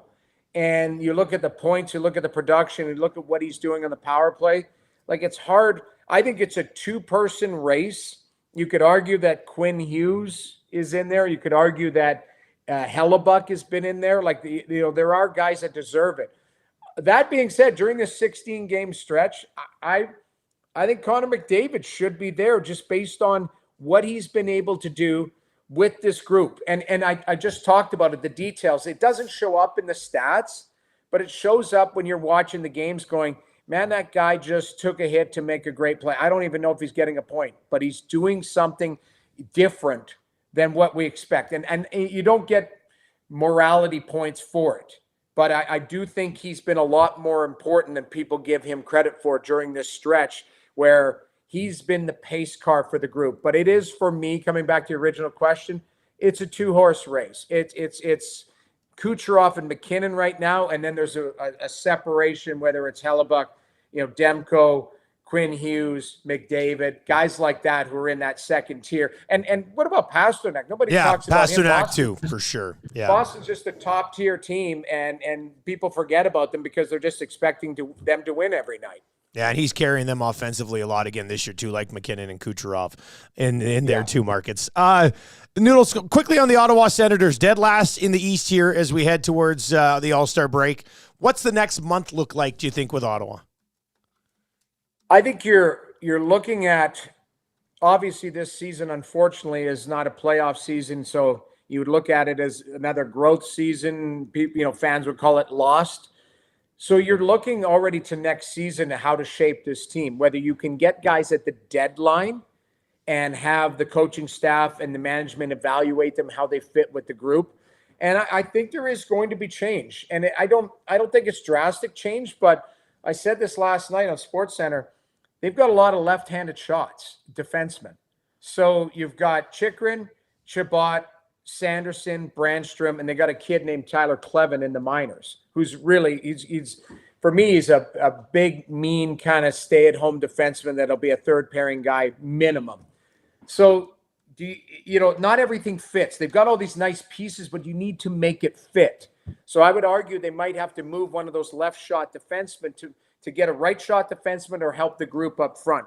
That being said, too, I think they need more we'll call it veteran guys in the room, some savvy guys. Claude Giroux is unbelievable at 36, but I think they at least need one or two more veteran guys to help show these young guys that Tim Stützle, who's 22, Ridley Gregg, 21, Shane Pinto, 23, Josh Norris, 24, Brady Tkachuk, 24. These forwards in D, like, Jake Sanderson, 21, Jacob Bernard Docker, 23. So you look at all these guys, you need more veteran guys in that room when there is some adversity to stand up and go, guys, we're all right here, like to kind of show them the way on and off the ice. So I think there is movement to be made, but I don't think it's drastic change. But I think there is a few tinkering moves that might take a look at how this puzzle fits together for them. As always, buddy, we appreciate it. Big plans for All-Star Weekend in TO. Like, what's on the schedule here? Well, I mean, I'm concerned about my liver because I'm getting offers every night to go to this party and that party, and you're like, I don't know if I could. I'm 52 years old. I don't think I can do it. But I am gonna pick and choose. Yeah. I got a text this morning. Hey, meet up Thursday night. I'm like, nah, I'm working Friday morning. I can't do it. But we'll see how that unfolds. You say no, and then you're Frank the Tank, and all of a sudden, all hell breaks loose. Jamie McLennan was streaking down Young Street on Friday. Get those old jeans out there, Jamie. Those old jeans. Yeah, that's right. Yeah. Get the True Religions on. Go Take have her yourself back. a time, Come on. man. That'd be good. I get True Religions on, some form of a chain. Oh, that'd be nice. All hell will break Puka loose, shell, so. you'll be good. Yeah. All right, man. Enjoy that weekend, and we'll talk to you next week. Sounds good. We'll chat soon. There you guys. go. That's Jamie McLennan, absolute beauty. That's why he's on the beauty list. Kind of a big thing. Brought to you by Pro-Am Sports. If you want to go in and talk trade proposals, I'm sure the Cooks and boys would love it. They're waiting for you. They're waiting for you. I want Jack to text me this afternoon and be like, dude, you got to stop. You got to stop telling people to come by and just talk trade. Bring in your list. Yeah. Visit them online, obviously, at proamsports.ca, or you can pop in just north of Yellowhead, St. Albert Trail, 128th Ave. They'd like that, I think, a lot.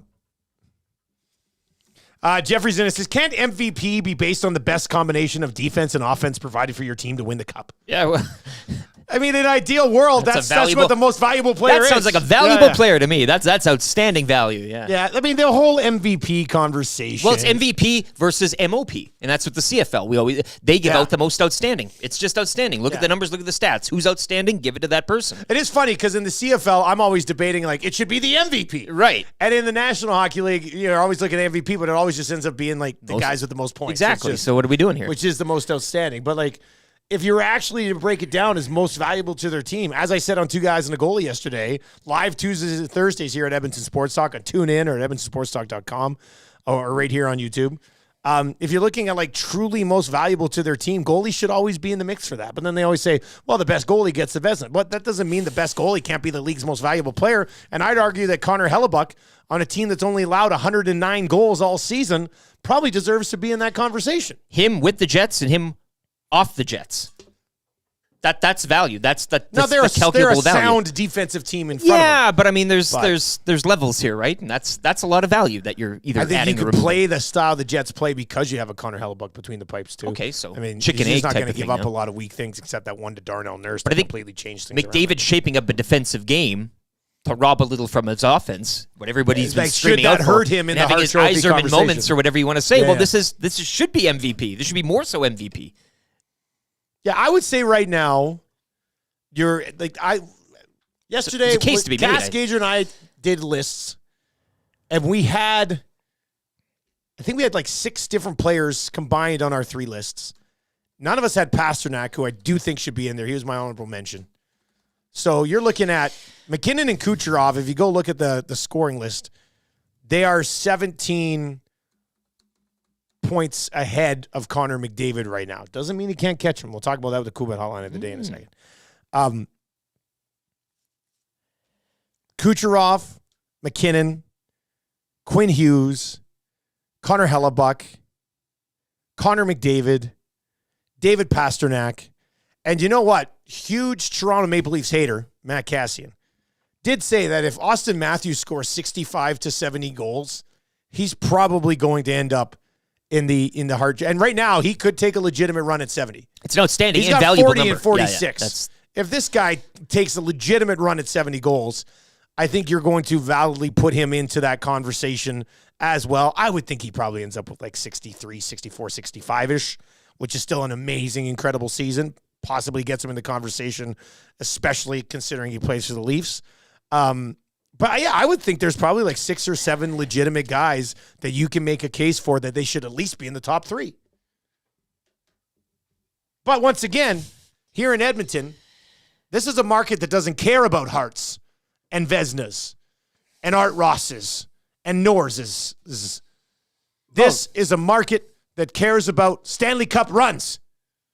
And that's what we've labeled today as. Today's the day we officially stop referring to the playoffs as the playoffs, and we'll officially be referring to it as only the Cup run moving forward here at Edmonton Sports Talk. Undefeated in January, undefeated in 2024. With the month ending, you do turn your attention to a cup. Rick Spengler in the Nasty Chat. Boys, as Connor said, been there, done that. Have the T-shirt. Let's move on. Ooh, that's a great line. Hey? That's a great line. Or how about this text? Bones, Norris for best D, Vezina for best goalie, Hart for best forward. Make up some other silly award for overall MVP. The Ron Francis, perhaps? Oh! You guys are on this Ron Francis bit like a dog on a bone. All right, let's get to your cool bet hotline of the day. And it's not technically going to be a hotline of the day, but I do like. There's 3 games tonight. The National Hockey League. Sens are plus 104 dogs on the money line against the Red Wings. Kings and Preds, I pick them right now. They're both at minus 108. Sharks and Ducks. Sharks played in one last night. They're plus 157 dogs tonight. Don't necessarily love any of that. We'll definitely dive into that NHL slate on the Lock Shop today. We'll also be taking a look at the Pebble Beach Pro-Am today on the Lock Shop. And tomorrow on the Lock Shop, we're going to take a deep dive into the NHL futures, which have now been updated. And if you believe, and this would be a time to sprinkle, so this is what we're going to make the cool bet. We're going to make it the cool bet hotline of the day. We have somebody. Yeah, the Art Ross prop. Well, so the Art Ross prop right now, if you believe in Conor McDavid to come back and win the Art Ross, the odds on it right now, and they haven't moved since yesterday, according to the odds, this is a 2-horse race. And when you go look at it right now, it very well could be. McKinnon and Kucherov are both at minus 105. Conor McDavid is 25-1 right now. 25-1 to come back and win the Art Ross. Can Conor McDavid, over his final 37 games, outscore McKinnon and Kucherov by 17 points to storm back and win the Art Ross? I would say he probably comes up short. Not to be like, I know it's blasphemous. What? It's blasphemous. But sometimes you just got to whip it out and put it on the table. Are you not a fan? I would think he probably comes up a little bit short. As somebody pointed out in the Nasty Chat, like McKinnon's on pace for like 140 bloody points. Like he's having a phenomenal season. Kucherov as well. So, but how do you not at least sprinkle a little something on Conor McDavid at 20? Yeah, you'll never get Conor McDavid odds on anything at 25-1, let alone something where he just has to go on a heater for 2 months to get it done. So I'm going to sprinkle McDavid at 25-1 just because I think it's insane value. And I'm sure others will as well. Somebody anonymous this morning. Change Last night, green check mark. Cha-ching. Got in on it? Oh, yeah. Okay. Yeah. Yeah, I think I feel like we got to be on it, and not the we as in. I'm talking about the we as in cool bettors. Feel like we got to sprinkle this Conor McDavid at 25-1 because if we're all sitting here at the end of the season and the final night of the year, this guy goes and has like a 5-point night and wins the Art Ross, Cool Bet will be out of business if we hammer this thing at 25-1. So that'll be your Cool Bet hotline of the day. Go to coolbet.com. If you're not yet signed up for an account, you can use the code LOCKSHOP when you do, and you get 100% deposit bonus on your initial deposit up to $200. Like if you put $10 on this and Conor McDavid comes back and wins the Art Ross, you would win $250. That's not bad. Tough to... You put 100 on it, you win 20. This is like talking Bouchard at season's start here. I mean, if you put $1,000 on it, you just wait for it to happen, right? Like now you just wait. Yeah. If you put $1,000 on it, you'd win $25,000. That's a couple honey buns there, right? That's 2.5 stacks. Bindles? Isn't that 2.5 stacks? I think that's 2.5 stacks. That's a lot of stack. And anyway, stay cool, bet responsibly with our partners over at Cool Bet. By the way, Norris Trophy right now, Quinn Hughes minus 169, Cale Makar plus 135, Noah Dobson 20-1. You know who's fourth right now in Norris Trophy odds? YouTube Travis just shaking his head right now. It's not Boosh, is it? It's Evan Bouchard. Oh, God. At 22-1. Oh, God. Oh, God. Hart Trophy odds, McKinnon minus 143, Cooch 3-1, McDavid 4-1. So why would you get on McDavid to win the Hart at 4-1 when if he wins the Hart, it's probably because he storms back and wins the Art Ross? You can get on the Art Ross at 25-1. Sprinkle the Art Ross 25-1. We'll see what happens. McDavid winning the Art Ross is like Mahomes in the playoffs. Tough to bet against him. Comes in from Sean. There you go. There's Sean with an excellent football reference. Just a bit of that energy, eh? I mean, all right, we got to get rolling because we got Macramalla coming up. We're going to get into all of the Hockey Canada legal issues with Macramalla when he joins us around 7:45. On the way next, free advice for Damon Bunting. What do you need help with? Free advice. We're going to dish it out right now. Right? You got some problems in fantasy sports. You got some problems around the office. You got some problems at home. You just need a little bit of help. We got you covered. Free advice. Text us right now, 780-218-9999, 780-218-9999. Or, of course, you can hit us up in the nasty chat as well. We'll dish out some free advice for Damon Bunting. Coming up here just after a sports update for Park Mazda with Lieutenant Eric.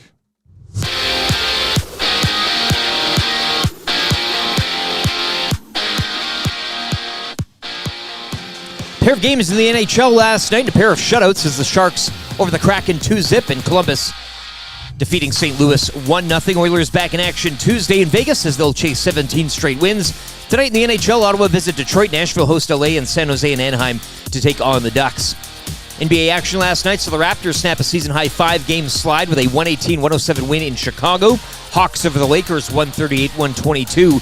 10 games around the association this evening, including Damian Lillard returning to Portland as the Bucks visit the Trailblazers. Oil Kings falling in Lethbridge 4-2 to the Hurricanes. They're back on home ice Friday when they welcome in the Hitmen. Bonneville 6-2 winners up in Fort McMurray last night in the AJHL. Action tonight will see Camrose host Lloyd, while the Brooks-Sherwood Park game tonight has been canceled. You can join the entire Edmonton Sports Talk crew. We'll be at the Centric Casino Sports Bar and Lounge for Super Bowl 58, February 11th. Menu items under $10. 6 o'clock lager cans as well, and chance at prizing throughout the day. This update brought to you by the great staff at Park Mazda and dealer principal Mitch Lewicki, who will be all over the Centric Casino Sports Bar and Lounge for Super Bowl 58, Sunday, February the 11th. Hi there. If you're like me, you like to picture yourself in luxury, even though there's absolutely no way you can afford it. And if you can, well, even better. Thankfully, I picture myself in something that is luxury, but still absolutely affordable, like the all-new Mazda CX-90 from Park Mazda. With the new luxury features like facial recognition settings and quilted detail Napa leather seating, I can pretend to be comfortable with all of my proper settings activated without even touching a button, thanks to Mitch Lewicki and the great staff at Park Mazda. I like to picture Mitch Lewicki as newborn 8-pound, 6-ounce Mitch Lewicki. You can picture grown-up Mitch, or teenage Mitch, or bearded Mitch, or whoever you want. Park Mazda, your dealer for life in Sherwood Park off Y Road, parkmazda.ca.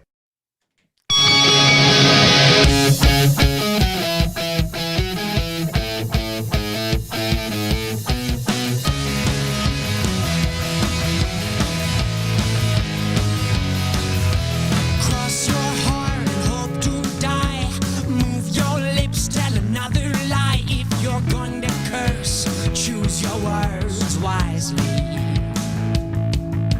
Break up the dirt, show me your sins. I wanna know where you've been. And if you tell me first, we can do this quietly. Well, we can do it loud. Whale and the Wolf, get back in the closet, boys. All right, let's get rolling along. Hey, by the way, quickly. Whale and the Wolf, March 1st, Union Hall. Oh, that's a good one. Book it, yeah. March 1st, They're in Union support Hall. of a couple other bands, Okay. 3 or 4 in the evening. Oh, who's opening? Are they? Or who's the? They're in the middle there. I think Royal Tusk will be part of the bill, but Union Hall. Man, what a name! Side of the Royal infamous Tusk. wet T-shirt contests back in the day. Is that what they used to If do? You know, you know. You know what? I don't think I was ever around a wet T-shirt contest my whole life. I don't remember that. It's a thing of the past, obviously, but I I'm don't a even vet. remember it. Yeah, I don't remember it. Okay, by the way, quickly on this, somebody pointed out in the inbox How many games in hand does Conor McDavid have on Kucherov and McKinnon? So I looked this up. Yeah, I got it. You got it. He's got 4 games. Like Colorado's played 49 games. Tampa's played 50 games. The Oilers have played 45 games. So he's got 4 games in hand on McKinnon. He's got 5 games in hand on Kucherov. He's 17 points back of the leader right now. In those 5 games, he could put up 12, 13 points.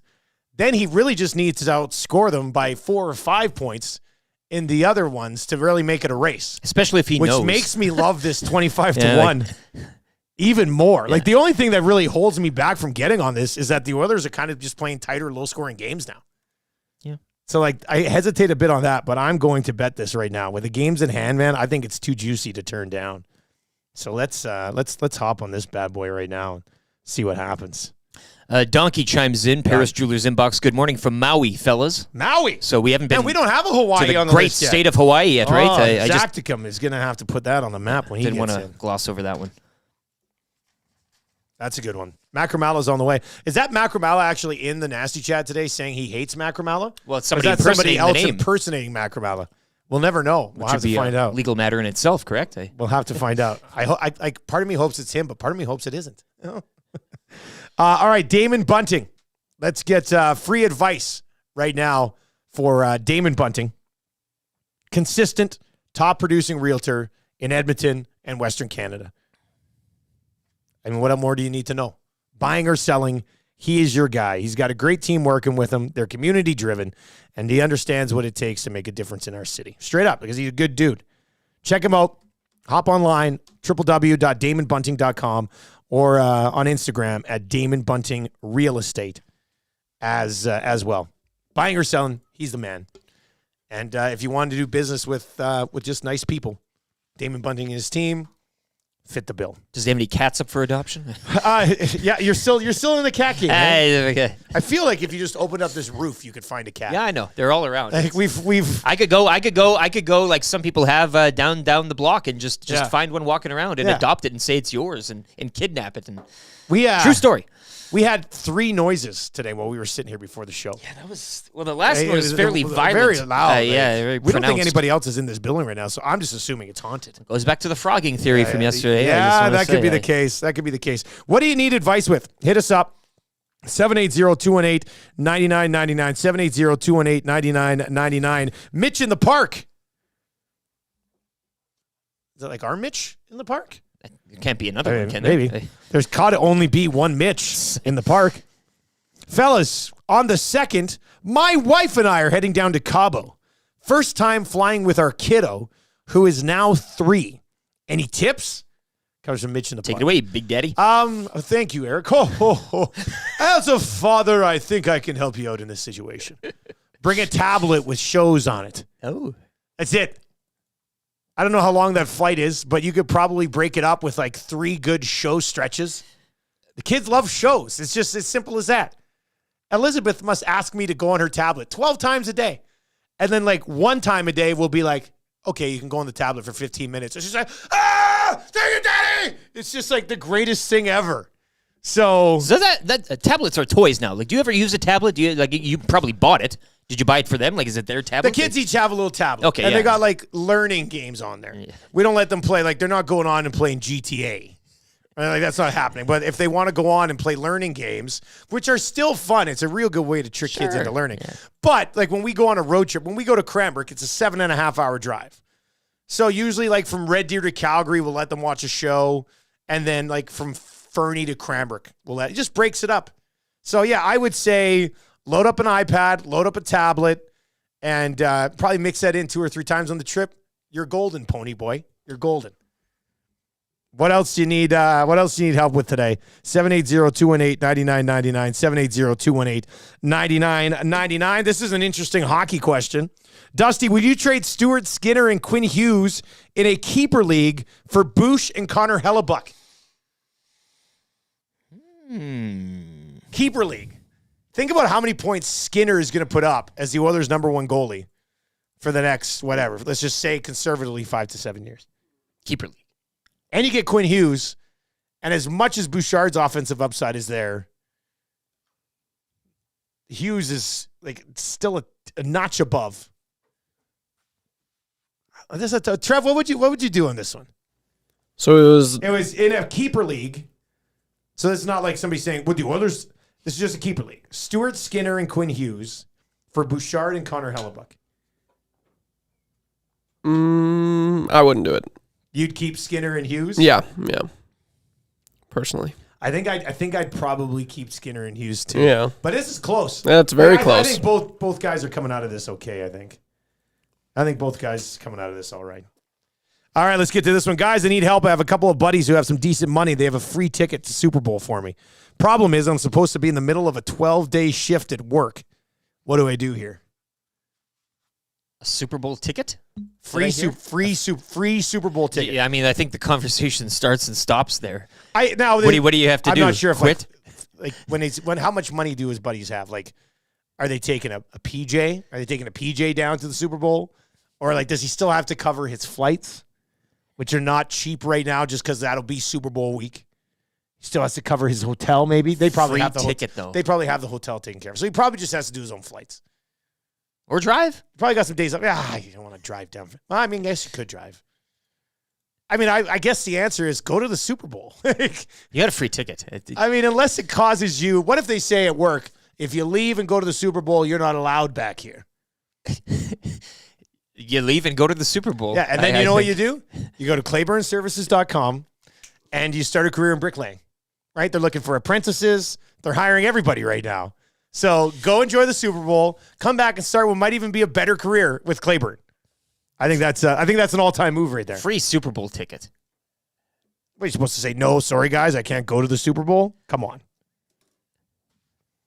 Boys, I've been offered 2 first-round picks and Travis Etienne for Christian McCaffrey in my Dynasty League. The guy who offered it is a Niners fan, so I'm kind of thinking he's a huge homer here. I have to take this, right? Well, Travis Etienne, actually, despite the Jags' struggles, Travis Etienne had a really nice year. 2 firsts? And 2 firsts. And how many great years does McCaffrey have left? He was amazing this year. Yeah, but the workload and everything. 2 years left before they're like, oh, running backs are old now. A lot of miles on that odometer, right? Yeah. You'd have to think. And maybe you get a Super Bowl. I'd say career thoughts change, right? If these are top 5 picks in the Dynasty League, I'd pull the trigger on it. I'd do it. But sometimes in fantasy, I am viewed by some as a risky boy. And, it's just maybe fantasy, though. do It's that. not reality. Live a little, right? You know, in a league this year, the one that I was in with Jamie Thomas and Hustler, that JT has since kicked me out of. Did I tell you this? Pardon me? Jamie Thomas kicked me out of a league. Yeah. So now you're down from 20 to 19. Yeah, is that what whatever. it is You now, know or- what? I probably need to bail on that league. Maybe another one. Blessing in disguise. But yeah, Tell us the story. Yeah, Is it a 3 strike and you're out rule, or is it just kind of like he kind of had. It was kind of justifiable, but it still hurt. Yeah, because he's Jamie Thomas, you know. Yeah, good buddy. He texted me and goes, "Hey man, we're just turning the league into all local here in Winnipeg." Oh, so now could he just been using that excuse to get me out? I did pass on Christian McCaffrey with the first pick this year and took Travis Kelce. Now that was in it's a keeper league. I still should have taken CMC. I thought I was changing the game with Kelce. Failed miserably. So are you the only one then removed from the league? I don't know. Is that's it a good all question. Was it me and 11 Winnipeg guys? I find that hard to believe. If that's the case, then I'm okay. But if I find out that there are still other guys in Edmonton or Calgary in this league, I'm going to be livid with Jamie Thomas. I'd keep a feeler out on that one. I think what we do is we tell him, let's get him on to talk Jets. And then when he comes on, I say, listen, Jamie. Just grill him. We are throwing you under the bus right now. So, first time I've actually ever been kicked out of a league. But again, not for bad behavior, or lewd behavior, I guess. I don't It's think just, so, but well, it still hurts my feelings. Anyway, I'd probably do that. Especially from JT, yeah. I know. Yeah, could be 780-218-9999. What do you need help with? It's free advice for Damon Bunting. This one is his. Dusty, father of 3 here. Benadryl is your play for the flight. 60% of the time, it works every time. I've never drugged my kids to just put them to sleep. I thought it was just for you. Yeah, maybe it's for me. Yeah. You know? I know some people be like, just give your kids some of this. I'm like, no. I'd rather do something that's definitely better for them by putting them in front of a screen for 2 hours on a flight. Screen addiction is better than drug addiction. It has to and you be. can keep the Benadryl for yourself. Daddy can have a little quiet time, you know? All right, let's get to this one. Guys, I don't have a smartphone. I'm only in my early 50s, so I'm not ancient, but I've just always pushed back against it. Now I'm starting to see someone, and she wants me to get a smartphone. Should I give in? I assume he's on a Motorola Razr. He's probably on a Razr. I love it. I am. Can you still be get you, those? man? Can you still? Like, I'm sure there's an option. There's yeah, still like a phone plan for and think a of the Razr price. flip phone? Think of the price. You're saving probably. Plus, you're kind of ahead of it because I bet you in like 7 years we're all like, oh man, check it out, my iPhone flips. I think there's already like some. Well, there's like the one Samsungs you that are disconnect. doing It's like a razor in a sense. Like Yeah, it's yeah. kind of a. But what if that's the deal breaker? It's phone. You get a smartphone, or we're not together. You know. that. What would you do? There's lots of cats in the. I'd probably That's kinda what it sounds like. if I really liked her, I'd give in. Yeah. Plus, also, the phone is awesome. Like you're just probably making you like you got more games on But here. Snake. And stuff. Like, Snake. You know the thing, chasing the thing. And it yeah, grows yeah. and There's some decent games Come on on. the flip phone back in the day. ringtones. If I could, I say if you like her or you think maybe you love her, I get the phone. I'd love to go back to a flip phone. It's like a fantasy of mine. Think of all the you don't even know, but you can get email on that phone. I know you're not doing it today, but your life just gets so much busier. I know I can get email on my phone. I just didn't know I could connect our email to the email app. It's going to change my life. How bad is that I did not know that we could connect our email client to my... Are you sure? Like it pops up like this, Eric? Like it pops up on your mail app? I mean, I can do it. Or on mine. are you just going to like the website? No. Unbelievable. That's wild to me. I can't believe that you didn't know it. I know you can't believe that it can actually happen. I can't believe you didn't know it. D. White says, guys, the word smart kind of answers the question. It is 2024, man. Yeah. Yeah, but it's smartphone. Here's a It's great a phone. point. Here's a great point. It's not a computer. Anybody who makes a smartphone a deal breaker is not worth being with in the first place anyway. Yeah, like let the man Fair point. make his calls how he wants, eh? Fair point. It's free advice for Damon Bunting, local slumlord. He'll help you get into the biz. Joking aside, buying or selling, he's your guy. Last night, it popped up on my phone. Somebody on Marketplace is selling like a very nice home with 44 acres on it. And I said to Tam, I said, imagine that, 44 acres.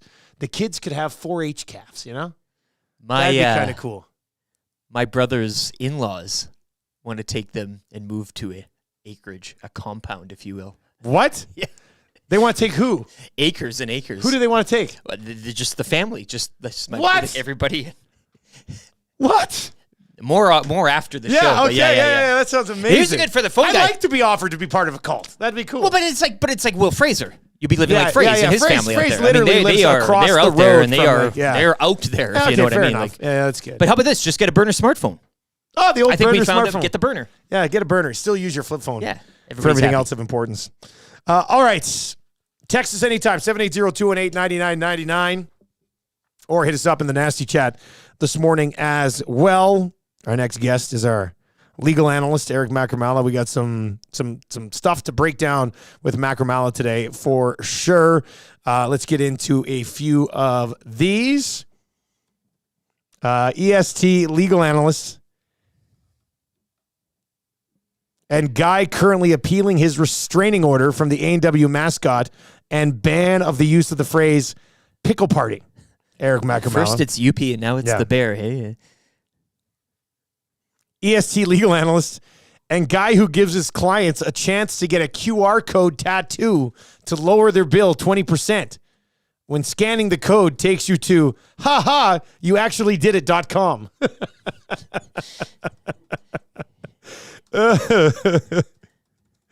Yeah, so you can keep those. Those are good. EST legal analyst and guy who always walks through the airport security naked, because if I'm going to get strip searched every time, I might as well save us all a couple of minutes. That's a good one, too. Macramalla is brought to you by the great staff at Park Mazda, where Mitch also only goes to airports in the nude. Macramalla, good morning. You're looking sharp. Look at this guy. My man. So if I'm dating a girl and she demands that I get a mobile communication device and that my presumed flip phone is insufficient, you know what I tell her? Take a hike. Oh, that's not bad. Because that's nice. Yeah. Strong. I don't want to spend my time. He's in his 50s. He's going to die within the next 5 to 7 years, right? Obviously. He doesn't want to spend his time texting her, going back and forth. Let's have face-to-face conversations so I can explain to you all the ways that you've disappointed me. That's the key to any relationship, right? Is patience and tolerance. So if he's being asked to get a phone, and it'll cost him a lot of money, his response to her should be like, hey, am I not enough? Why do you need constant access to me as well? That's the part that I'm scared of, is that she wants to get his claws into him, right? This is a control move. She wants to be able to like place a homing device on him. There's a good chance in his car there's an Apple tag that she put in, right? In the glove compartment. You know, it's funny that you bring this up because my sister like tracks my brother-in-law, her husband's phone everywhere. Like she knows exactly where he is all the time. Boy. And she like her and my mom like talk to my wife and be like, how do you not track Dustin's phone? And I'm like, well, Dustin drives to Edmonton Sports Talk and goes home and naps and then hangs out with the kids and then does it all again the next day. I mean, I don't know. I just always found that really strange. Yeah, and like it's really hard for him to have an affair. He's going to have to get, or has been really, really creative. Like that's crazy being tracked. We track our luggage. Right? Yeah, well, so that's an important thing to track.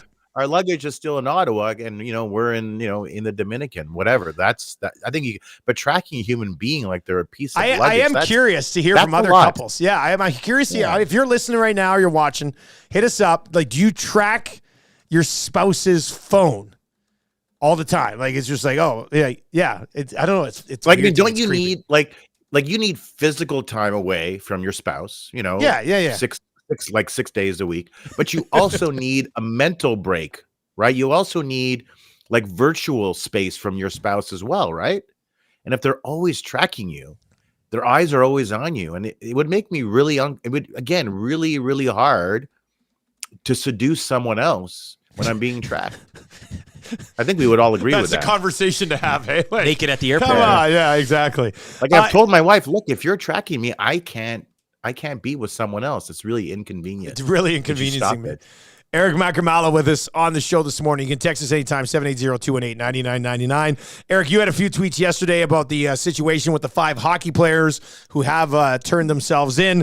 There's a bunch of different questions that I have coming from this. Obviously, the statements we're seeing from these players are adamantly saying, the player is innocent. They will defend themselves here.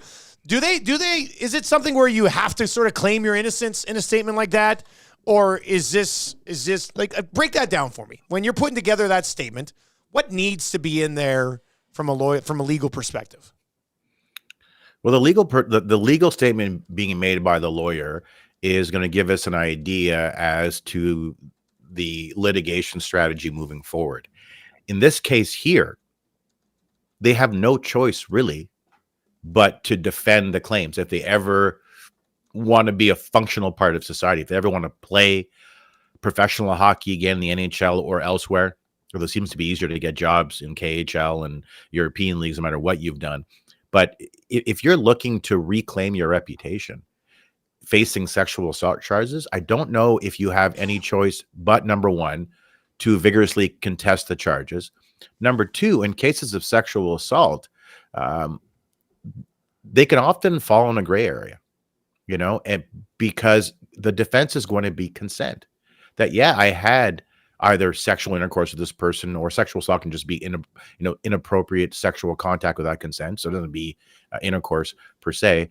So whatever it is, but this person consented. And so you'll look to the evidence. And when the evidence is tested and scrutinized, then you'll have to distill it down if you're making a ruling on that as to whether you believe that this person provided consent. And you can try and make that argument. Again, it falls in a gray area. So if you're the lawyers for these 5 individuals, 4 of which are NHL hockey players, you're saying this because this is what you intend to do. Mm-hmm. So now we're going to test the veracity of the claims, test the weight of the evidence, and see. We know that there was some evidence that was provided by media, that was published by media last year, or in 2022, of text message exchanges and things like that may bring into question whether there was consent or not, right? And you can withdraw your consent at any time. And also if you feel as though you're pressured to provide it. I mean, there are many things, but I guess the point I'm making as I'm talking about it, you can see there are so many gray areas that they don't. I mean, what's the alternative, Dustin? Is the alternative for all 5 guys to plead guilty and go to jail for a year or 2, and then they come out and then they are where they would have been professionally, that is, they're not playing for any teams. right? Or they're not playing hockey, not playing professional hockey. So they almost don't really have a choice. It's as if you don't do it, you're guaranteeing a certain outcome. And if you do contest it, maybe that outcome will change. Rick Westhead yesterday, I believe on TSN, said that this trial might not even happen until 2026. So what's the next 2 years look like for these guys? Did the NHL just put them on suspended leave, or how do you expect it to play out over the next 18 to 24 months? Well, right before I came on, I opened up Birdie, which is the Forbes interface for me to write articles. And I hate writing articles, but I'll just write a quick article on this once we're done. It won't be very good, but it'll just provide the answer. The question everyone's asking is, what happens to these players insofar as how their teams are going to treat them? So let's say you take Carter Hart, he plays for the Flyers. What's going to happen? Well, here's the thing. These 4 players are in 1 year, have 1 year left on their deal or signed a 1-year deal. So they've all been placed, I suspect, on paid leave. Okay. You can't suspend them without pay. If you do that, the union will grieve it. Why? Because these are merely allegations and they have not been proven in a court of law, and these individuals have not been convicted. So typically in circumstances where you're simply merely charged, you can't terminate the contract. You put them on paid leave, pending the disposition of the legal matter. And then once it's done, let's say you go to trial, you're convicted, then the NHL will discipline those players. And if you're guilty of sexual assault, I presume the punishment would be a lifetime ban. So the first thing I'd say is that they're on 1-year deals. So it's kind of moot as to what's going to happen 2 or 3 years from now, because they'll be free agents unless the Flyers really attribute a lot of value to Carter Hart. But on the circumstances, I don't see there being a path in the short term to getting Carter Hart re-signed with the Flyers. That's the first thing. The second thing is, you need to allow for the process to unfold. We know that the lawyers and each of the accused are going to fight this. Mm-hmm. So this is going to take time.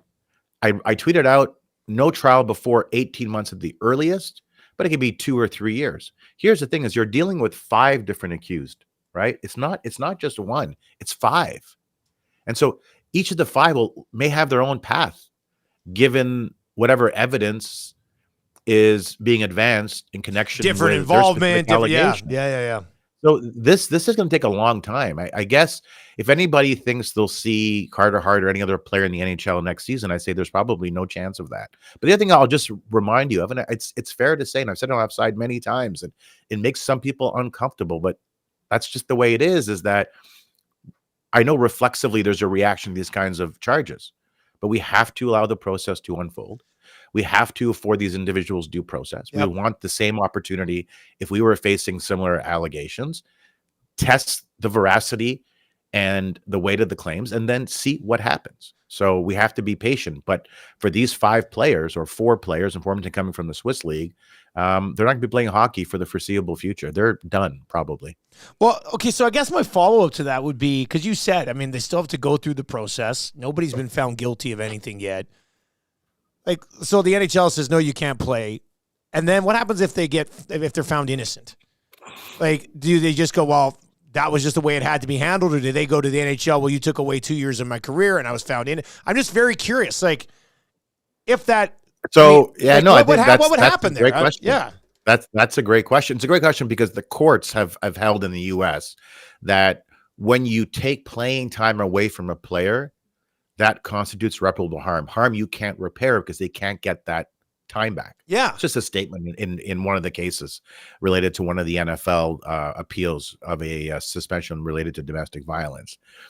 Yeah, they're going to take that time away, but if they're not under contract, they're not being deprived of anything, I guess, although they could argue I'd be under contract but for that.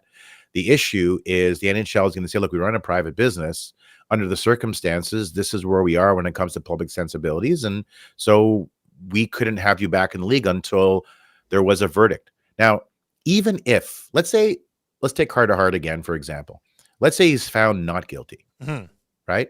But there's a lot of evidence presented at trial that members of the public still find to be a little bit disturbing. It remains possible. Yeah. Number one, the NHL could discipline him, suspend him. Or number two, that a team wouldn't re-sign him. Because these teams are beholden to their business partners, their sponsors, season ticket holders, and fans generally. So a lot's going to turn on. Remember Adrian Peterson, when he physically abused his 4-year-old son with that branch, called it a switch, and the boy had lacerations on his scrotum and his legs, and he texted the mother of the child and said, I guess I went a little bit too far this time. Well, the Ramada Hotel pulled out of the Vikings press conferences after games. They had the panel behind the Ramada panel. They were gone. And to bring them back, they had to remove Adrian Peterson.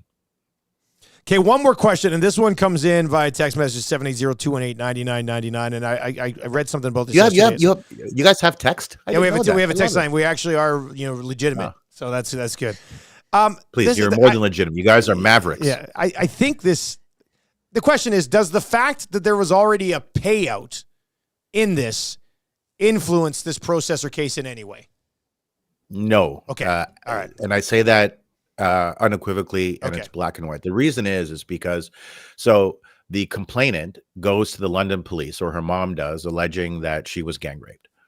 The London police investigates the matter, closes it in 2019. That's the bigger issue. Let's figure that out. Figure out why the investigation was closed, and then why there was a request for additional evidence and information and subpoena power when they reopened it. She then filed a civil lawsuit against 8 players and Hockey Canada. So civil lawsuit is when you sue for money. It's a private lawsuit as between an individual and another individual or a company, right? And so when you file a civil lawsuit, you're going to sue everybody you can, and you're going to try and find someone with deep pockets to sue. Hockey Canada has insurance, right? And so you're going to go after Hockey Canada. So Hockey Canada elected to settle the matter. It never went to trial for about $3.4 million. Even if it had gone to trial, it's a whole different legal burden. Legal burden for civil trial is you got to show someone did something on a balance of probabilities. That is there a 51% chance that they engage in that unlawful activity? Criminal law, it's totally different, a lot higher burden beyond a reasonable doubt. You have to be relatively certain that the person did something unlawful. So they're two very different things. O.J. Simpson was found not guilty at a criminal trial, although that's kind of a unicorn because that was a referendum on civil rights and a referendum on the LAPD. But then the Goldmans sued him personally, civilly, and they were successful from a civil standpoint.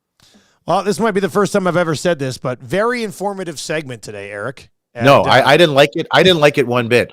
How's my hair today? I think it's pretty good. Look good. I hope you have. I had a bad hair day yesterday. I hope you have something more important to do than just us today, because you're looking terrific.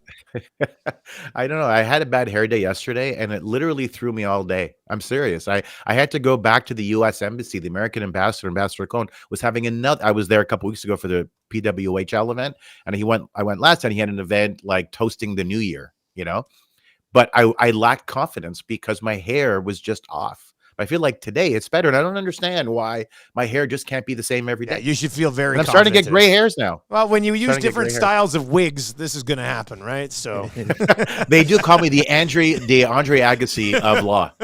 We'll talk to you next week, buddy. I love you, and Eric, I love Jeb Bush because he's a low-energy loser. You take care of him. I love you too, man. There you go. That is Eric Macramalla, our legal analyst today. And people always say, why do you have Macramalla on? And we say it's for the segment like that once every 3 years. And the Jeb Bush jokes for me, selfishly. And the hilarious jokes. Big empty nest fan. Yeah. Didn't ask him who he'd pick first overall in the captain draft, though. You got to start remembering that. Text us later then, I guess. That was on us. Kind of had some bigger pressing issues to get to there with Eric Macramalla. But, Eric, if you're still listening, we're doing a draft of captains on Friday. Text me and let me know which captain you would take first overall. Craig Button yesterday said Jack Sparrow. Jonathan says we need a legal podcast. Yeah, you know what? Macramalla should start doing his own show. I hope he's still listening. Macramalla's had a show forever. Offside. Check it out. Download it wherever you get your podcasts. I'm sure he's got more good things going on there. But Jonathan, great idea. That's almost as good as the Kulak guy earlier on in the show today. All right, let's get rolling here. We've got to get into a sport. Man, this show's flying along. We got jam-packed. Holy heck. Third hour here, too. It was just such a good conversation. I got lost in his eyes and his knowledge. And informative as well. I mean, he guides us through these. It was good. We kind of have a good grasp on everything that's happening there and what the future might look like here over the next little while. Let's get to a sports update for Claiborne Services. Talked about them a little bit earlier on in the show, but if you're looking for work, ClaiburnServices.com is the place to find it, make a ton of money quick at Clayburn Services. I think you'll end up liking it. Lieutenant Eric, sports update. Go. Oh, by the way, if you want to play Kind of Easy Trivia. Yeah, get a trip. Text Trevor right now, 780-218-9999. Gift certificate, Mr. Mike Steakhouse Casual, 780-218-9999 if you want to play Kind of Easy Trivia. Elvis Merzlikins, 21 saves as Columbus shut out St. Louis 1-0 last night. Mackenzie Blackwood stopping 32. The Sharks blanking Seattle 2-0. Oilers in action Tuesday down in Vegas as they'll chase 17 straight wins. 3 games tonight, dotting the schedule. Ottawa visiting Detroit, Nashville hosting LA, and San Jose in Anaheim. Hawks over the Lakers, 138-122 in NBA action last night, while the Raptors snapped a season-high 5-game losing streak, defeating the Bulls 118-107. 10 games around the association tonight, including Damian Lillard returning to Portland as the Bucks visit the Trailblazers. Edmonton Oil Kings will return home to host the Hitmen on Friday after last night's 4-2 loss down in Lethbridge. Bonnieville, 6-2 victors up in Fort McMurray last night in AJHL action. Just one game tonight as Camrose hosts Lloyd, while Brooks visiting Sherwood Park. Sherwood Park has been canceled. Super Bowl 58 will be at the Centric Casino Sports Bar and Lounge. You can join Edmonton Sports Talk there for a full day of fun, February 11th. Menu items under $10, 6 o'clock or lager in the can, and prizing throughout the day. The Sports Update brought to you by Clayburn Services. They are hiring now, looking for journeyman bricklayers and all levels of apprentices. You can start a new career or take your current one to the next level with their well-established mentorship program. Visit www.clayburnservices.com for more.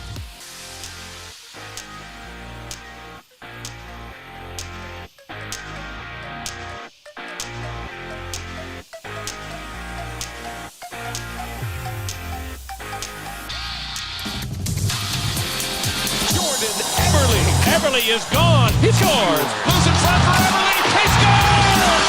Eberle's got the shot and he scores. Scores! What a goal by Jordan Eberle! Where he comes from is Saskatchewan. That's where his dangling did begin. Made his way up to the show. Now when he plays, everybody wants to go. Not many guys have skills like that. He's got the puck stuck on a string. Give him the rust, the heart, the bing, 'cause he's the next big thing. Eberle skills, that's what we wanna see. Jordan Eberle. Loving those Eberle skills. Eberle skills, putting points up like a beauty. Jordan Eberle. Loving those Eberle skills. Oh, that one's throwing it back a little bit. Wow. YouTube Trev's mind is just blown right now. I haven't heard that one ever. That's my new favorite. Holy crap, that was good. Bring it back for the song. Wow, that was so good. I'm pumped right now. Nielson Show songs are brought to you by Sport Ball. Look, if you love your kids, you'll put them in Sport Ball. Trev, you can go back to the 2-shot if you want to. I don't mind the Fish Islands. Yeah, the high shot. It's like a 90s music video there. Time. Yeah. If you've not yet checked out Sport Ball, it's a great program, especially for younger kids to kind of get them in, and then they've got a bunch of programs moving up. Spring registration is happening right now, www.sportball.ca for more info on all of the sports programs that they offer. But the Nielson kids were in Sport Ball for half a decade, and they absolutely loved every single minute of it. Doc Daddy's in it says, Eberle back to the Oilers, confirmed? Who knows? Hey. Who knows? I think we do it for the song. Intern, Robbie the Intern, right, on the lyrics there? Is that kind of the... Yeah, that was Robbie the Intern. It's an in-house... Where are those boys now? Are they at 91.7? I have no idea. I think they're at 91.7. Pepper and Dylan. Is that where Pepper and Dylan are? Yeah. And I think Robbie the Intern's still grinding. Still an intern, yeah. And, he did that one. I gave them the lyrics, and he banged it out. That was... that might have been our first one ever, because Robbie did it. Was Nuge... Well, that around the same time? It was before that. Okay, yeah. We built this Smitty might have been the first one ever. Yeah. Yeah. But Eberle Skills was right up there. Eberle Skills for the current team at the time was the first goal song that we ever did. Yep. So that's an as OG. they say, an OG. Yeah, exactly. Yeah. All right, who's playing Kind of Easy Trivia today, buddy? Today we have DJ. DJ is going to play Kind of Easy Trivia today. Needs to get 3 out of 5 questions correct to win a trip to the Edmonton Sports Talk offices to pick up a gift certificate to Mr. Mike's Steakhouse Casual. The Casualest place ever in the Hampton Inn on the corner of 137th Ave and Mark Messier Trail. The entire menu is delicious. And they do have the 6 o'clocker lager on tap. What? It's true. Nice pint. And it's delicious. Go get yourself a pint of the 6 o'clocker lager and some sirloin bites for lunch today and tweet at us and be like, damn, you boys are right. This stuff is delicious. All right. DJ is going to play today. Needs to get 3 out of 5 correct. Let me see. I think he'll do all right today. DJ, you ready to go? I'm ready. All right. I'll start the ticker. Oh, what do we got here? Something else is still playing. Hang on. There we go. Was that Joey Vila Cassidy? I think that's what that was. I think it was, yeah. It sounded like Joey Vila Cassidy, didn't Just it? have that playing lightly in the Nemesis. All right, sorry, DJ. We totally got sidetracked here. I will start the ticker after I read the first question. Good luck, man. Here we go. Thanks. Which league's All-Star game is this weekend? The NHL. Which Canadian city is hosting the All-Star game? Toronto. Which Canadian music icon is good friends with Austin Matthews? Justin Bieber. How many Stanley Cups have the Leafs won in my lifetime? 0. Which player did the Leafs waste before he signed with the Oilers? Hyman. Yeah, correct. 5 for 5. And he got it! That is right, I did it! That's number 5! Are you kidding me? That's right! Who do you think you are? I am! Get it right! You can't have a newcomer come in and steal the show. That's a peddling. Oh, we've been strong. We're just playing by the rules. Ooh, you better believe that's a peddling. And I was in Miami with my new beach house. Well, it was a couple minutes from the beach. That's a peddling. The first year, we took it to the limit. Take it to the limit. You cannot come to my house. No, not today. You cannot come to my house. No, not today. 8:13 with the AM. Nasty Dusty and Lieutenant Eric with you. I'm filling a break over on Facebook as we do the show today. Yeah, a little 5-box mixer tonight over at the Crack Pack. Hello. 3 boxes of Stature, 2 boxes of SP Authentic. Let's go. That's very By the way, nice. credentials just dropped at Wayne's if you want to go pick up a box of the new stuff.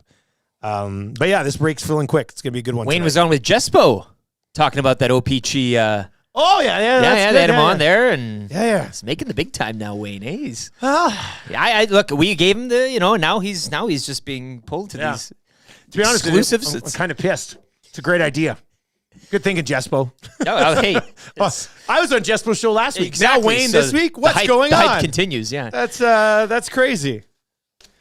All right, you can text us anytime. Macramalla will be on there. Sooner than later. Paris Jewelers inbox 780-218-9999, 780-218-9999. And look, they've got Valentine's Day gifts for any budget. And you don't have to pay for a year. No, it's Really? true. Any budget. Take it from me. Unless your credits. Well, I'm living proof. I was going to say, unless your credit sucks, you can go get something nice for Valentine's Day for your loved one. They'll never know that you didn't pay for it prior to purchasing. www.parisjewelers.com for more info there. They got the new collection. You can go see it online. But I like hearing a Valentine's Day gift for any budget. That's the key. Mm-hmm. That's the key. You don't need to be all hoity-toity. Well, you think jewelry store, it's, I can't. Yeah, You exactly. get a little scared. You don't want to say it, but I don't know. Sometimes I'm afraid to even walk into a jewelry store. I know, yeah. Feel like you have to take your shoes off when you or something like that, right? You Like see, I stopped in Zurich at the airport. I always try to get there early and do I go, I'm going to go do a little bit of shopping for my for my wife. I walked into the one jewelry store. And You're asked to leave? I'm walking around. They're like, excuse me, sir. We don't allow people who wear T-shirts in here. I was like, Can I help you? Yeah. Like you're lost type of thing? Like I want to pull out like the Wayne's World move and have like $5,000 cash me. Cha-ching! Yeah. Not today, good sir. Like instead I end up going and buying like a pair of earrings that come in a box. Like it's like you just pick them off like a rotating shelf. telling random people how many games the Oilers have won in a row type of thing. Right? Yeah. Just like the guy at Staples yesterday. All right. Text of the day today. We got some good text rolling in. We got the Macramalla intros, but then we also have that text that was created earlier in the show today. Kulak for Lindholm would be nice, but can you add it? Getting Hanifin or Tanev would be great. So we've been going with that today. After you called them a cup contender. Yeah. This is you. Yeah. We're adding What have I done? Pellets to the fire here. Kulak for Lindholm and Tanev would be great, but fill in that, and you can get the mixer text of the day today over at A&W. We're right now at A&W, and only at A&W, And I like this, that they've taken ownership of the pickle right now, which is big. It's a pickle party at A&W right now. A&W Spicy Dill Pickle Mama Burger is back. And now it's available as a Buddy Burger, starting at just $3.99. 3 grass-fed beef burgers, topped with pickles and onion slice, real cheddar cheese. Slathered in creamy dill pickle sauce. Available for a limited time. Only at A&W. Also, if that band teacher would circle back around I was again. thinking about that. Just Yeah, now, I do want to do that with him. So band teacher, if you're still kicking around out there and you want to bring in that tuba and the wooden stick thing and the chime thing, we would like to play the A&W song with you. I just can't remember if it was in a text or an email or wherever, but I'd like to find that again. We do got a new deal coming soon. Yeah, they got another special coming out here in February. But I have got to confirm that we can continue to use the song. Okay, good. Until they say no, but we're still good to go. A cease and desist must be issued. Yeah, you'll never get this back from us. I have an email right here that states we can use this with no end date. It's on my phone. I do like us getting into a legal battle with A&W over the A&W song. Well, we got a good lawyer in our corner. It'd be a great bit if they wanted to team lose. up like on a secret bit, and then at the end we'll be like, surprise, Whistle Dog's back again. I says, pardon? That's what we could settle on. Yeah. Listen, meet in the middle, yeah. We'll give you the song back, but we get Whistle Dog permanently. Grill the damn things. Yes. That'd be good. All right, let's get into 3 questions too many today. Lieutenant Eric, do you have a liner for the segment? 3 questions too many. Brought to you by the great staff at Park Mazda, where Mitch Lewicki as well plays the A&W song every morning when employees enter the dealership. Park Mazda, your dealer for life. For sure. It's just a good, it's just, you talk about wrestling on shows, a but- loop. Yeah. for an hour and a half from 6:30 to 8. Going, yeah. Oh my God, Mitch.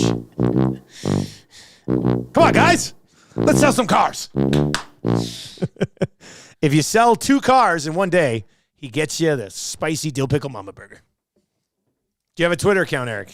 It's at Lieutenant_Eric, or I'm retweeting a tweet from Greg Wyshynski, ESPN, who will rejoin the show later this morning, in which he tweets out, "Here's Conor McDavid on wedding planning from my conversation with the Oilers star today."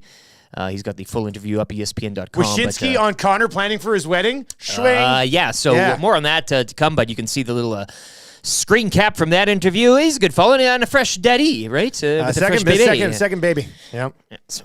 Nas26 says, Calgary are going to trade a true top 4 defenseman for a third-pairing defenseman. Unlikely. Nas, this is why we're saying it's a joke. We're having fun with it. Kulak for Lindholm and Tanev. But would be great. But what does Calgary need to add to get this thing? Somebody suggested Lanny shaves his mustache to be like real. Ken Holland just stares across from him and goes, "Get this done." He just points to the left. You think you're going to get your hands on Kulak? You're nuts. Lanny's twisting it in the negotiations. It's a real big stand-up, a poker game, if you will. Hey, all right, here we go. Question number 1. Boys, would you put Evander Kane in play prior to the deadline? Yes. Wow, that was quick. I don't know. I wouldn't put him in play, but we said earlier today he's not like 100% untouchable. He's like 90% untouchable. If there was, but no, I'd say 98% untouchable. I think from a heart point of view, people want to see him here with the he's like. Would you say he is the core? He's rare-ish in the National Hockey League, right? When Evander Kane is on, he's an extremely unique player in the National Hockey League in 2024. You need him.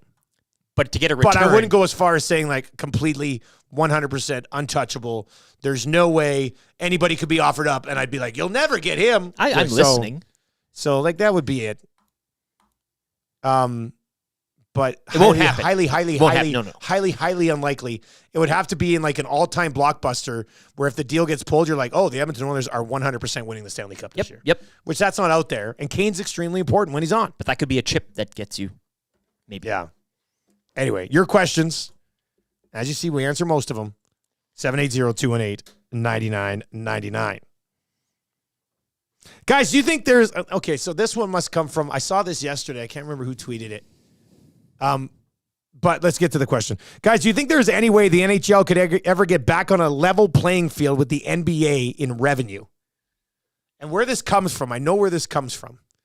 There was a tweet talking about how like 10 years ago, the NHL and the NBA were like on a level playing There's field. the with Sports revenue, Illustrated cover. And now it's like this. Is that a... Well, it was like hockey's hot and the NBA is not. Like 10 years ago. Yeah, but that was, 10, 15 years that was ago. the time. And I don't think the NHL ever gets to a spot where the NBA, like the NBA TV contract is just insane. Well, just let's. I mean, basketball is arguably a bigger sport in America. Around the world. Yes, it's easy to play. It's accessible. Yeah. I mean, all these things that hockey just can't. Hockey's fighting get some out battles that basketball doesn't have. That you can't get away from either. Yeah. I mean, affordability, all those things. So moving forward, I guess you could. There's zero chance the NHL ever hits NBA. Like, will they hit the revenues that the NBA is at now? 15 years from now, and the NBA will be up here at that point. I mean, maybe, but I do not see the National Hockey League and any sort of ridiculous expansion plan that Gary Bettman has that could take them to the level of revenue that the NBA is bringing in. You'd have to get really inventive. inventive. This is on the Tanev, Lidholm, and Kulak talk type of deal as to what you would do. I don't think there's anything realistic. We could have a little fun with it, but I don't see it happening. Good question, though. I mean, the MLS is chugging down the track, if you will. They're putting that too is another sport that I think the NHL not so much worried about the NBA, but worried about who's coming up behind. It's a good question. That's a good point too. Question number 3. This one came in at 780-218-9999. I'm seeing some of it in the nasty chat right now as well. But do we think there's any captain that's being overrated by the public in the early buzz here? Because there's a huge, I think I saw, I don't have time to get into it too deep, but Captain Kirk, I saw somebody with a bold take that Captain Kirk isn't even the best Star Trek captain. And it's a take. I feel like there's like that's a first-round grade that's on Captain Kirk. Eh? Right yeah. That should be. But Picard is pretty. I mean, but are you going? This is MOP MVP talk. Are you going for just name-based recognition to get the vote? Well, that's what these or are you jobs be like, always are. well, I don't know. I think he handled those situations on the ship. Like, I mean, come on, we're not getting into tighter the ship than hard Kirk, analytics here. You're going for popularity. It's a popularity vote contest. So you go for the no name. I have time for people getting into the DMs and saying, hey, you know, but it doesn't translate to just the popular vote, which is what this is. So, to the question though, anybody overvalued right now? No, I don't think pretty so. Evenly over. I think it's pretty level, and we're going to determine the draft order coming up here in about 20 minutes. But yeah, I don't think so. I don't think Captain Kirk would be overrated. I think if Captain Kirk goes somewhere in the first 2 rounds, that's probably right where a guy who's known as Captain Kirk should go. It would make sense. We got Lieutenant Eric's weekly rankings of power coming up. Mm-hmm.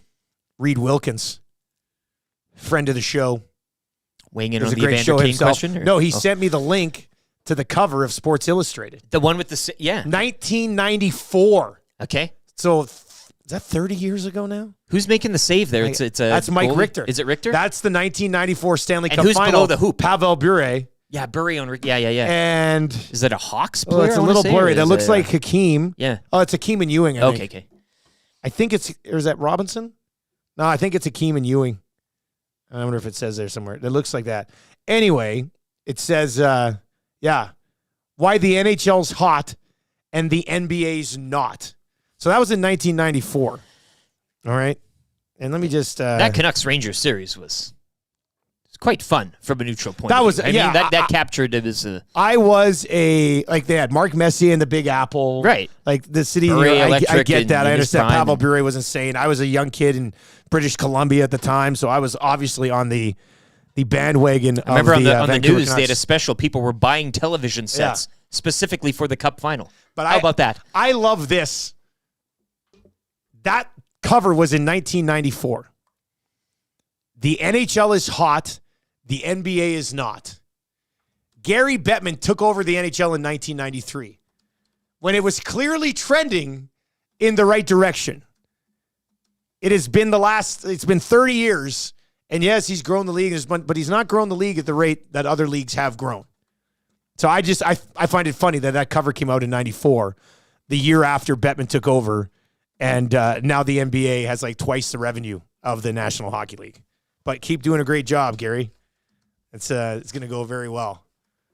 Put big jerseys and stuff out in Toronto this week and change the game. Well, Eden with a nice text. Hey, boys, I agree that there are barriers to playing hockey, but that doesn't mean there should be barriers to watching it. Formula One is a great example of how the public can watch but not compete in a similar way, and that is a fair example. That's a good point. It does have that. Formula One already has that global appeal, though. When you can race, I mean, races are all over the world, literally. Yeah. Whereas the NHL really can't.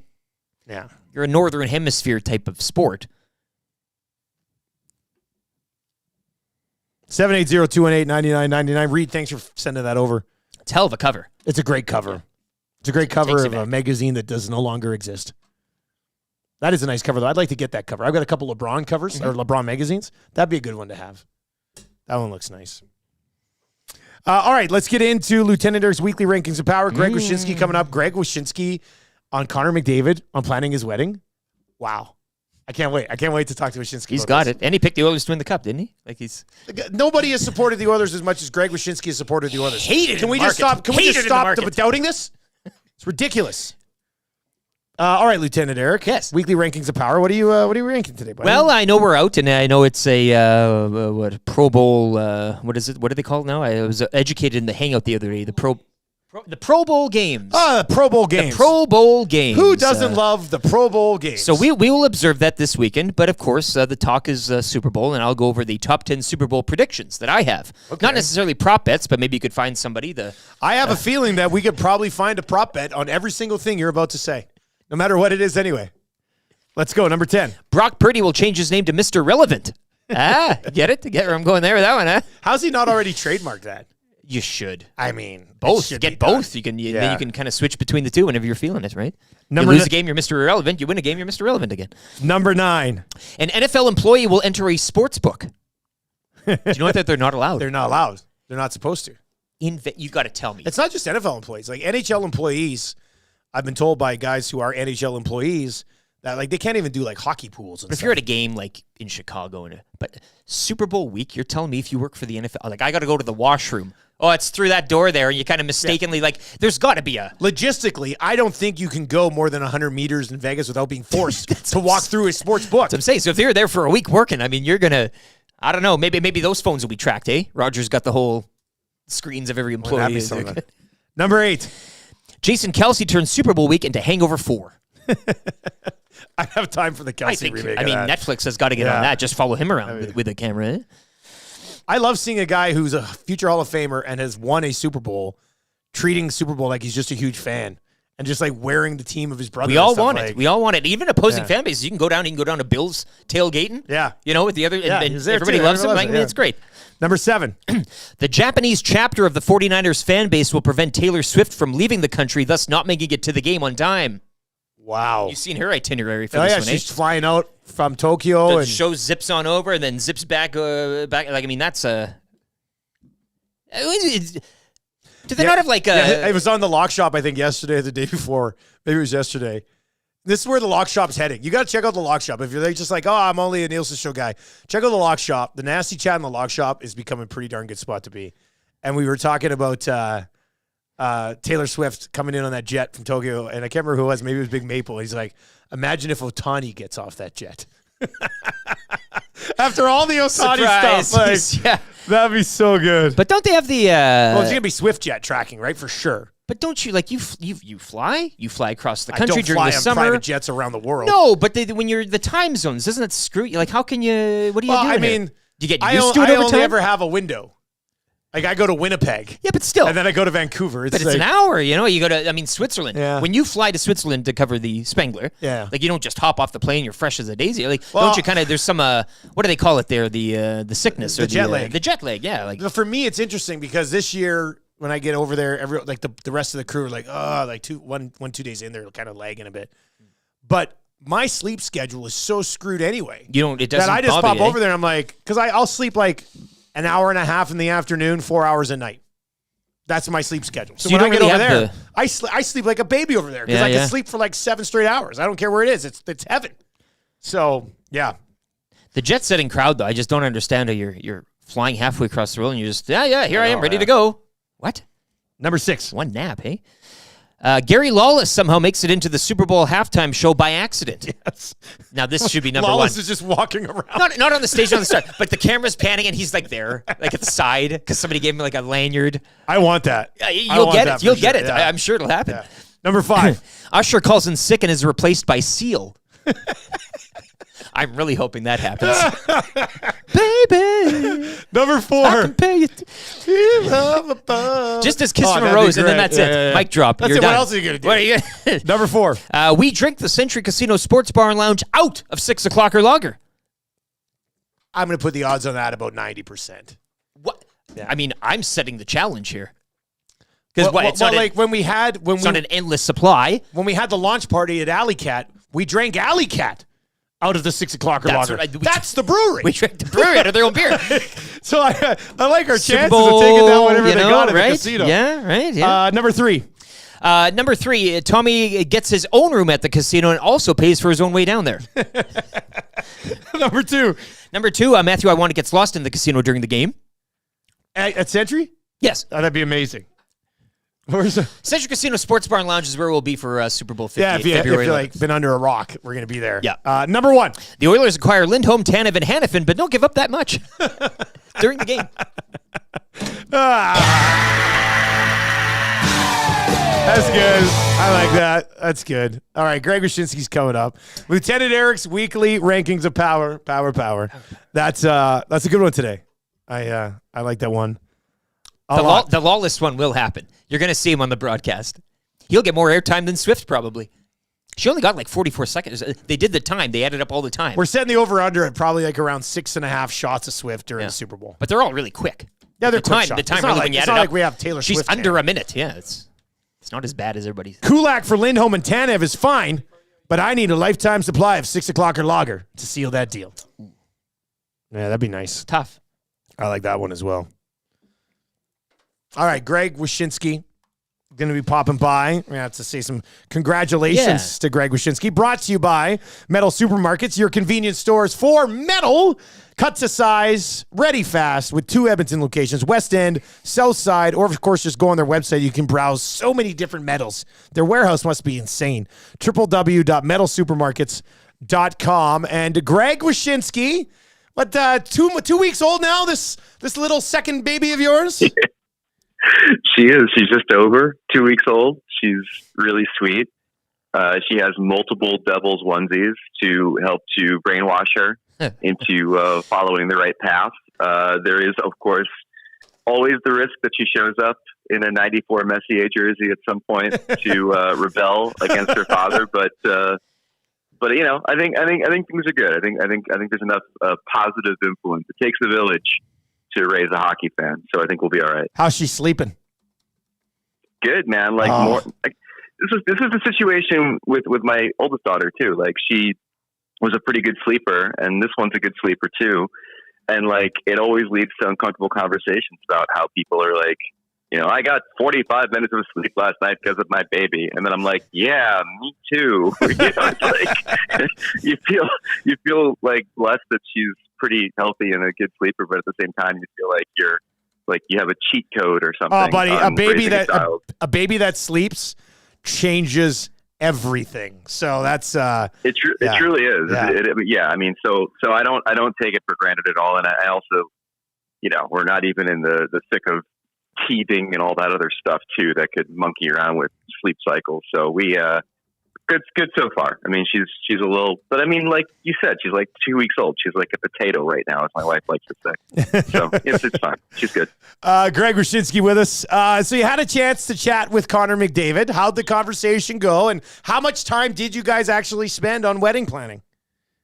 I wanted to ask him about it at the end, and he was really great. If you haven't seen the Q&A, it's at the end, and he talks about how Lauren has literally given him no responsibility other than show up and have your guys dressed, which is pretty great. And he's a busy dude, you know. I think it's safe to say that he's handed the reins over to someone who's a bit more qualified in wedding planning than he is. And but it was a good chat. I mean, like I really like talking to Conor. I know that he gets this rap of being, you know, a robot, and you know, I think early in his career he certainly wasn't all that candid. But I said to him during our chat that, like, I think he's got one of the more interesting minds when it comes to the NHL, the state of the league on the ice, and like what he wants to see happen off the ice. And you know, we had a good conversation about that whole offside review controversy earlier this month, and we talked a bit about the overtime rules changes, which I thought was interesting because, I mean, you know, Connor in the 3-on-3 is legendary, and he said,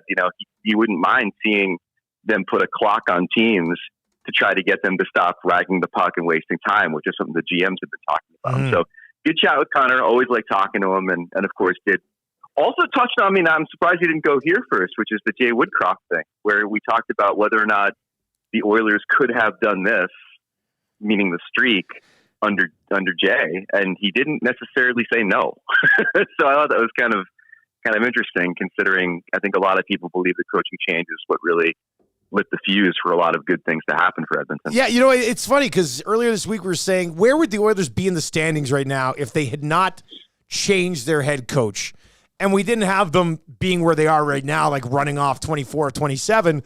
But this was a team, and they did it in a different way. It was more, offensively driven. But they went 18-2-1 in their last 21 games last year under Jay Woodcroft. So they went on a amazing stretch last year as well. So I guess that answer doesn't really surprise me that much. Plus, I don't think he's also a guy that's going to be like, oh, we have no chance because of Jay, right? So. But I also think he's the first guy to say that it's his fault, and I think that he didn't feel like he was necessarily playing up to his standards. And you can see how good he's been under Knobloch and how good he's been during the streak to really underscore that when McDavid is McDavid, the Oilers are a different team.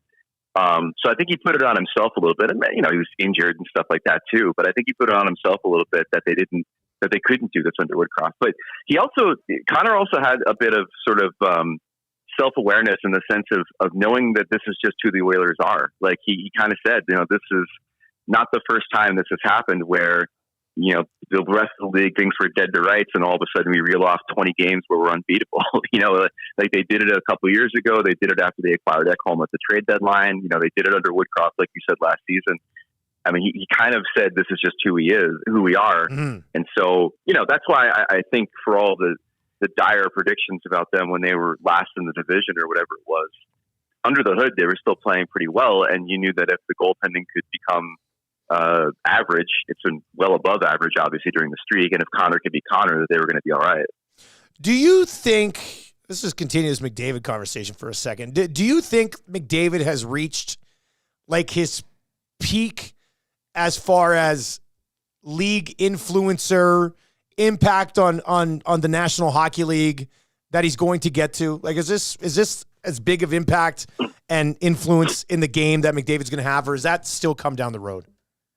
It's an interesting conversation because, he clearly has the ear of everyone when it comes to rule changes, as we saw with the offside thing earlier this month, where it became like a hockey-wide story when McDavid said, if you spend all that time looking at pixels on a replay, then maybe we shouldn't do this anymore. And I think people really responded to that.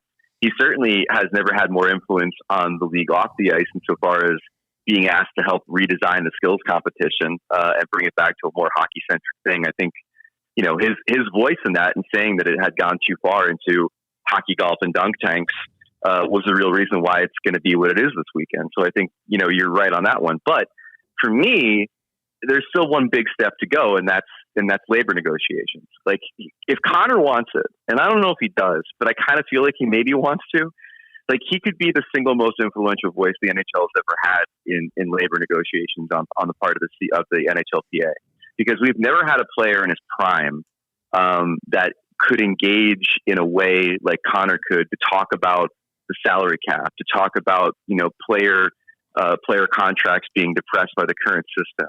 If he really wanted to grab the torch and lead these players ahead into a different kind of system in this league, he could. And I've talked to him before about CBA stuff. He's served on committees. Like, he's very interested in it. I just don't know at the end of the day if he really wants to put himself out there like that. But if he ever did, that would be the peak of his influence. Greg, among other things you did discuss with McDavid, his thoughts on the All-Star Weekend, and you kind of mentioned there. I don't want to give too much away. ESPN.com is where viewers and listeners can read the article and digest that. But I want to get your thoughts, Greg, on All-Star Weekend and the T-Dot this coming weekend. What are you looking forward to the most? What do you don't want to see? What are Greg Wyshynski's All-Star thoughts heading into the weekend? Well, I don't want it to be a Bieber fest. This is where me and Arda Ocal are on different sides of the battle lines, because Arda is a real Justin Bieber looked at hockey, and we should all be honored that he wants to be involved in it. And I'm like, I think a little bit's going to be enough for me on like designing the jerseys and being an all-star captain, and I think we're all right. In fact, I was a little bummed that the celebrity captains were all a little bit very much like, I don't know, you like hockey, so we're going to invite you. Like, I wish we could have like gone out of the bubble a little bit on that, but that's fine. As far as the format goes, like it's a real test as to whether or not we should trust the players. Yeah. Like they had so much influence in bringing back the draft and having these like co-captains, the Hugheses, Jack not playing, but there as a GM, and, Connor and Leon and the Avalanche boys and the Leafs guys. Like, this is all very player centric. It's kind of giving them what they want. And now it's on them to kind of make it fun. Same thing with the skills competition. Like, if they were tired of dunk tanks and want to do like, puck handling skills and things of that nature, like, cool, that's great. Just got to make it fun. I think the format of skills will make it fun. I like the idea of only centering on a handful of players and following them through the events. Kind of gives it, a different vibe, like a decathlon vibe almost. And then, the rest of it's going to be on the players. And I have hope, because the last time we did this fantasy draft thing, it was actually several years ago, and we have a whole crew of younger players in this league now that are maybe a little bit more comfortable in front of the camera, maybe a little bit more, a little bit more comfortable being themselves, having grown up on social media and stuff like that. So I'm like optimistic that this is going to go well. And obviously I think there's probably going to be a little bit of juice with all them being in Toronto as well. So I think we're in for a good weekend. Greg, before I let you go, I do have to get your take on the Calgary Flames and their statement yesterday, which once again, let me just recap it for everybody who's just listening and wasn't around earlier. We have now become aware of the charges of sexual assault that has been laid against Dylan Dubé. We take this matter very seriously. Because the matter is now pending legal proceedings, we will have no further comment at this time. We had no knowledge of pending charges at the time Dylan's request for leave of absence was granted. Your thoughts on that statement from the Flames? Listen, I know it's not a popular opinion, but I think it's plausible that they're being honest. Like, I think two things. I think, one, he was the first guy to ask for a leave, correct? I mean, it was before anybody else. He was the first of the NHLers, yeah. He was the first NHL guy. Okay, so let's remember that. Let's also remember they recently had a player leave the team for mental health reasons and had to be very open-minded and open-hearted about that. So, I mean, if a player comes to them and says, I need a mental health break, I don't think they're going to be trying to drill down too hard into why. I think they have to just take their player at face value. And honestly, like, if you really wanted to kind of parse words, maybe having your entire life about to change dramatically, as Dubé and these other players have, is a little bit taxing on your mental health. So, I mean, if you really wanted to play the plausible deniability game, it may be just a situation where, it's not really the thing that he could handle at this point. So, I don't know. I think at the end of the day, boys, like, there's been a lot of attention and a lot of like gotcha to being played on the Calgary Flames public relations staff, and maybe it's not the best look for them, but I don't know. It kind of feels like there are some bigger issues. It takes away from the actual issue in this situation. Yeah, than the language an NHL team is using. But I get it though. Like, there's so much emphasis on mental health in the league right now, and I think there's a suspicion sometimes that it's used as an excuse to try to like distract from bigger issues. I think this whole situation plays into that. I completely understand people's reaction to it, but ultimately, like, you can kind of see how the situation may have played out behind the scenes, and also, in the grand scheme of things, not the most important thing that's happening right now. Hey, quickly before we let you go, on Friday here at Edmonton Sports Talk, we are having a draft of captains, both great captains from sports history and then great captains from movies and television and however you want to break it down. Craig Button on Tuesday said that he would take Captain Jack Sparrow first overall. Who would be your first choice in a captain's draft? And why is it the Islanders' old logo? Yeah, Captain Highliner. Well, look, I mean, if we're drafting captains, how do we not draft one of the most important captains in hockey history? A coworker of mine Mark Messier. Not only the man Moose. who broke a 54-year streak in New York of Stanley Cup, not winning the Stanley Cup, a man who, of course, captained the Edmonton Oilers to a cup as well, a man who has an entire leadership award presented by Bridgestone and named in his honor. I mean, if you're talking about captains, and I'm not trying to play to the cheap seats here in Edmonton, how do you not talk about Mark Messier? Oh, you're not playing the cheap seats. Everybody knows you've been one of the strongest supporters of the Oilers forever, as we've discussed multiple times on the show. So people keep taking runs at me. They're like they showed me the streak, and they're like, "How do you like him now?" I like him as good as when I picked him for the cup. What is happening here? Like the last 2 years, it's like, come on, man. He's picked him to win the cup. Leave the guy alone. Yeah, they're like McDavid really showed you. I'm like, great. I'll tell him that when I talk to him. Like, what's happening? By the way, that McDavid piece on the drop, people are going to track that down? It's a Q&A that's on the site now, but there's going to be a longer version of it that'll be on the drop on Tuesday. All right, excellent, buddy. We'll be waiting for that. Enjoy the All-Star weekend, man. Anytime. Thanks. There you go. That's Greg Wyshynski. I do love what do you think of this, Greg? He goes, it's great. I picked him to win the Stanley Cup. How do you like these apples? Can you please leave me alone? What do you think of what McDavid had to say? Well, actually, it was me that asked him. We'll get him there. Hey, one of these days. We're trying to push Wyshynski through, man. Wyshynski's a good dude. He is. I don't know. I just don't get it. I don't understand the hate. Yeah. It's funny. Greg Wyshynski this week and every week brought to you by Metal Supermarkets. The convenience stores for metal. Any metal, cut to size, ready fast. To be honest with you, I don't know how they do it. With 2 locations on the West End and South Side. Or, of course, you can hop online and browse around and get a real good look at everything they got over there. But it is your convenience store it's for. Oh, yeah, that's good. All right, let's get a draft order set for this captain's draft on Friday. I did put together the page. Let's see if it works. Looks like it's going to work. And there it is. There's the 4 names. YouTube Trev will control this for us. How it will work is Trev will hit the button. It'll spin the wheel. And this is not like it's 4th anymore. This is first because you get to pick where you pick. Yes. So whoever comes up first will get to choose if they want to pick 1st, 2nd, 3rd, or 4th. Tommy goes all in before 8:50. Look at this guy. Well, he's here for the wheel. Is anybody more committed? He's here for the wheel. All right. So, hey, Tommy. We're doing the draft order, spinning the wheel right now for the draft. If you want to watch, if you want to watch. All right, Trev, that's why you're here. Spin that wheel. Here we go. Come on, big money, big money. And remember, there's clapping at the end. Big blue, big blue. First choice will be go. Dusty, let's go. Where's this? Oh, there it is. That's lovely. Remove me. Okay. Get Dusty out of first here. choice. Do I go 4 or 5 swing? I'm gonna have to look at the board. All right, let's go. Ready? Person will have second pick. Or second choice of pick. Or chair. Who knows? We'll see.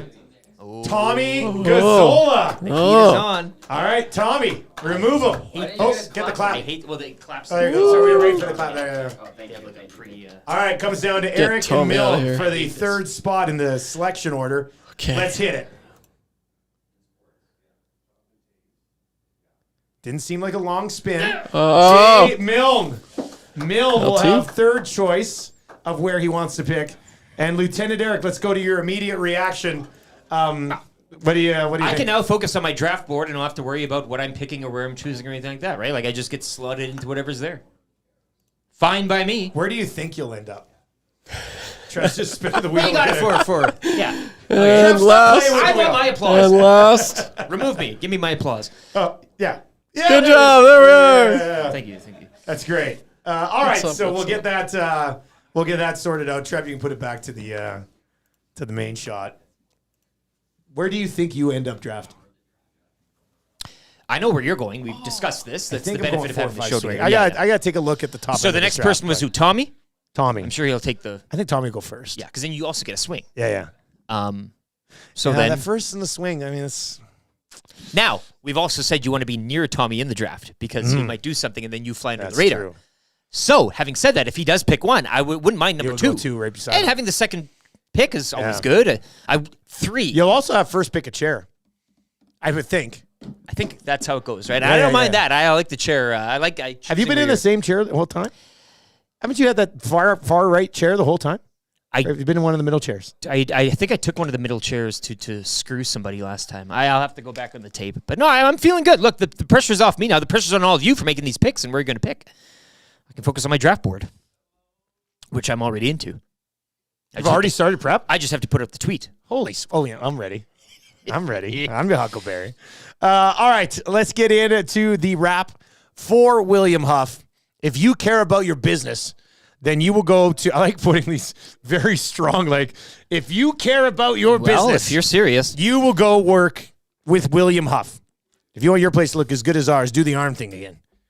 Yeah, right there. William Huff. They're wrapping walls. They're wrapping vehicles. They're wrapping entire buildings with signage and lots of other great graphics. WilliamHuff.com. They've been doing it since 1972.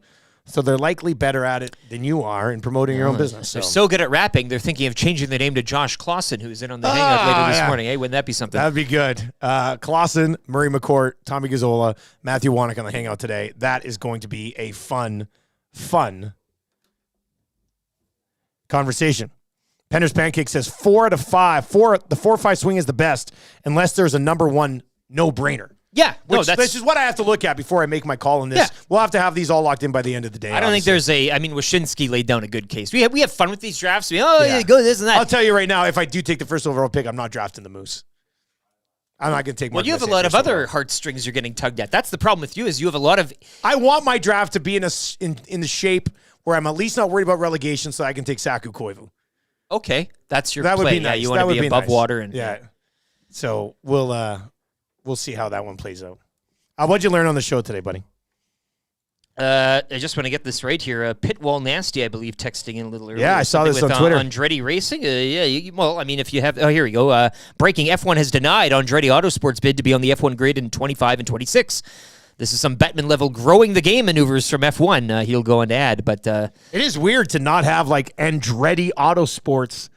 Like to deny them. There's obviously something going on here. Well, but it's follow the money. Yeah. I don't know. But having a name like Andretti and you're going to deny that on your thing.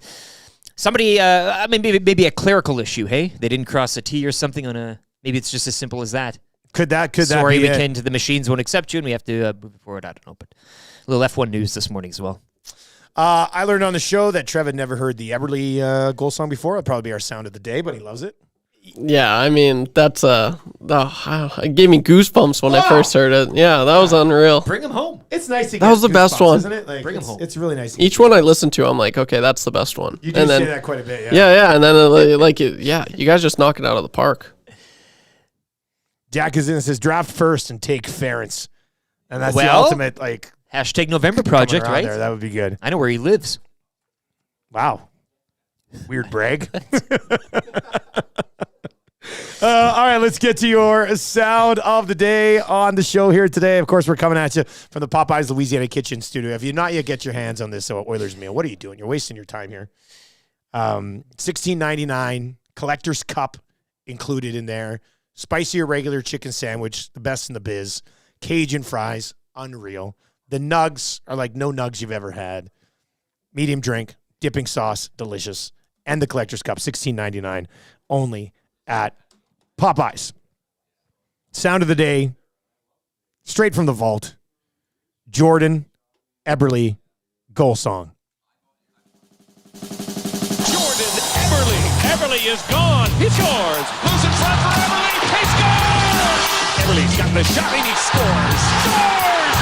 What a goal by Jordan Eberle! Where he comes from is Saskatchewan, that's where his dangling did begin. Made his way up to the show, now when he plays everybody wants to go. Not many guys have skills like that, he's got the puck stuck on a string.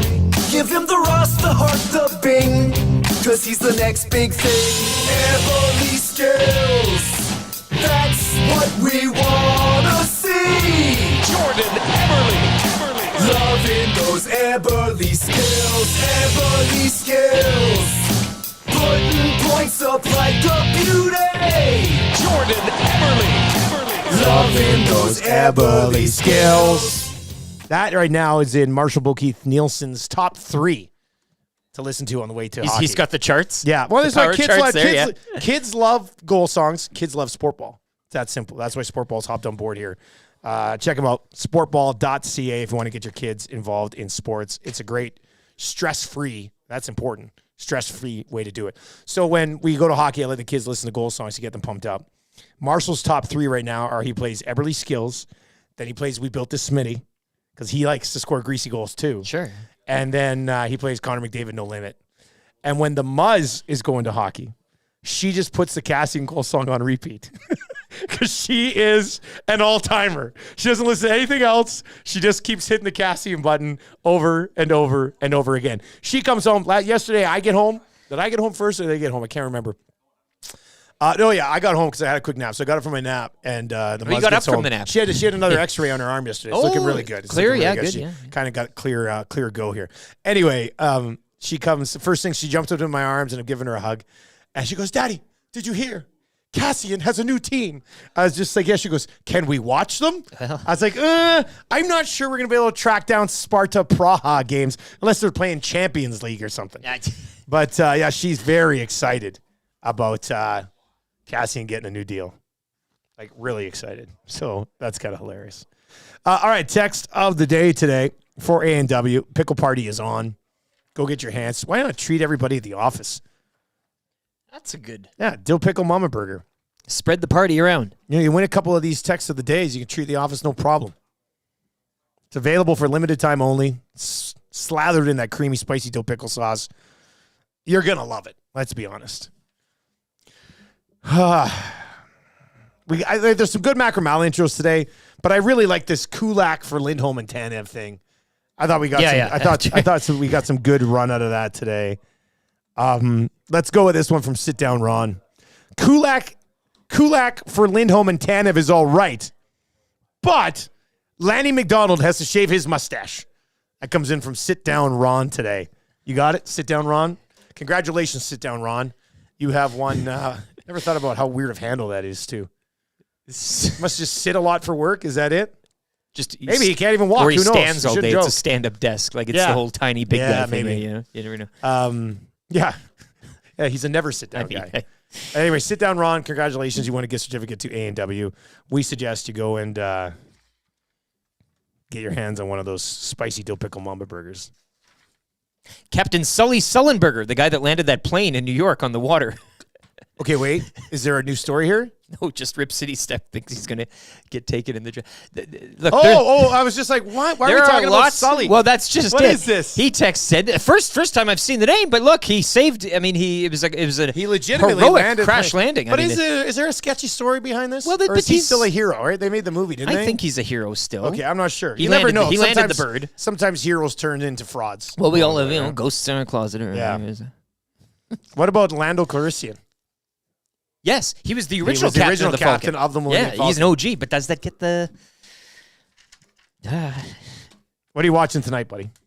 Liverpool-Chelsea in Premier League action this afternoon. I'll be at the Cabin with the OLSC Edmonton supporters group. We'll all be there. Big game in the Premier League. Of course, a handful happening yesterday and later on today. In terms of NHL action, 3 games tonight. Ottawa-Detroit. Nashville hosting LA. So, go Preds, hey? San Jose and Anaheim to take on the Ducks. Won't be paying too much attention to that one. Dame Lillard, though, in Rip City Step, showing me this fact tonight, but he's back in Portland, Bucks and Trailblazers. Busy night in the NBA, one of 10 games. But, Dame time, right? They'll be tapping the watch Dame there. Dollar. Dame time, but...